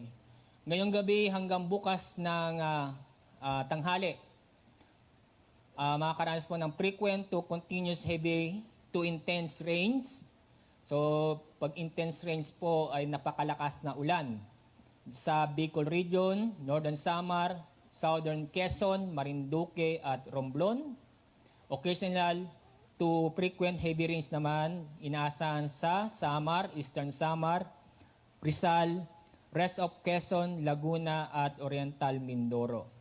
Intermittent heavy rains naman sa Metro Manila, Occidental Mindoro, rest of Calabarzon, Aurora, rest of Eastern Visayas at eastern portion ng Cagayan at Isabela.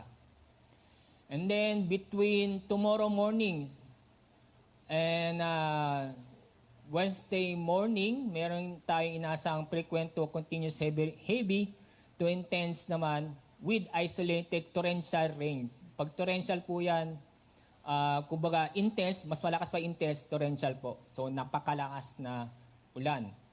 Ang isang example po yung torrential rains, yung nangyari po nung panahon ni Ondoy. Yung torrential po yan. At ito yung maranasan ng Calabarzon, Central Luzon, Metro Manila, Mindoro Provinces, Marinduque at Romblon. Occasional to frequent heavy rains naman sa Cagayan Valley, Cordillera at Calamian Islands. Intermittent heavy rains naman sa Aklan, Capiz at Northern Antique. So, paulitin namin, inuulit ho namin na patuloy tayong maging alerto at mag-ingat at alamin po natin ang ligtas na lugar dahil sa pinakita ko kanina, meron pa rin tayong inaasang malalakas na ulan na magdudulot ng pagbaha at pagguho lupa. Lalo na po dun sa mababang lugar, malapit sa ilog at malapit sa mga bundok. Kaya alamin ho natin ang ligtas na lugar, makipagtulungan po tayo sa ating local government, and then maging update po tayo di lamang sa severe weather bulletin para sa bagyo, ganun din sa ini-issue po namin na thunderstorm advisory at heavy rainfall advisory. So, bukod sa ulan, meron pa rin tayong inaasang storm surge na kayang i-generate ng Typhoon Tisoy na kung saan naabot ng 3 meters o more than 3 meters sa mga coastal areas sa Albay, Sorsogon, Northern Samar, Catanduanes, Camarines Norte at Camarines Sur. Meron din tayong inasang storm surge na aabot sa 3 meters sa coastal areas sa Batangas, Quezon, Marinduque, Oriental Mindoro at Occidental Mindoro. Dahil sa Epekto ng bagyo at ganun din yung malakas ng hangin dala ng amihan. So lahat ng seaboard ng under ng tropical cyclone wind signal, kasama na rin ang buong seaboard ng Northern Luzon, western seaboard ng Palawan at northern at eastern seaboard ng Mindanao ay makakaranas po ng rough to very rough sea. Ibig sabihin po niyan, delikado pong pumalaot dahil sa inaasahan po natin matataas na alon ng kukusan na aabot hanggang 4.5 meters or higit pa. At doon naman po sa Northern Luzon, kahit po hindi direct effect ng bagyo, makakaranas po ng pagbukso ng hangin dahil sa malakas na hangin dala ng amihan. So yan po ang ating update sa bagyong Tisoy. Ang susunod po nating press briefing po ay bukas na 5 o'clock ng umaga. Apo.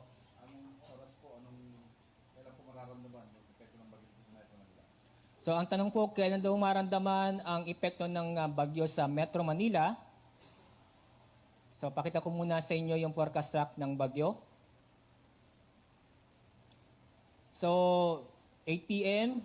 then kanina, tapos 8 p.m. bukas. So ang diameter po niya ay 800 kilometers. Maaari pong bukas ng umaga maramdaman na po ang epekto ng bagyo sa Metro Manila.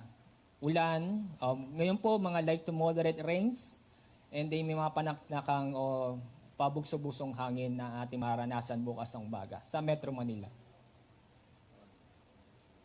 Kung wala tayong mga katanungan, so maraming salamat po. Susunod pong update bukas ng 5 o'clock ng umaga.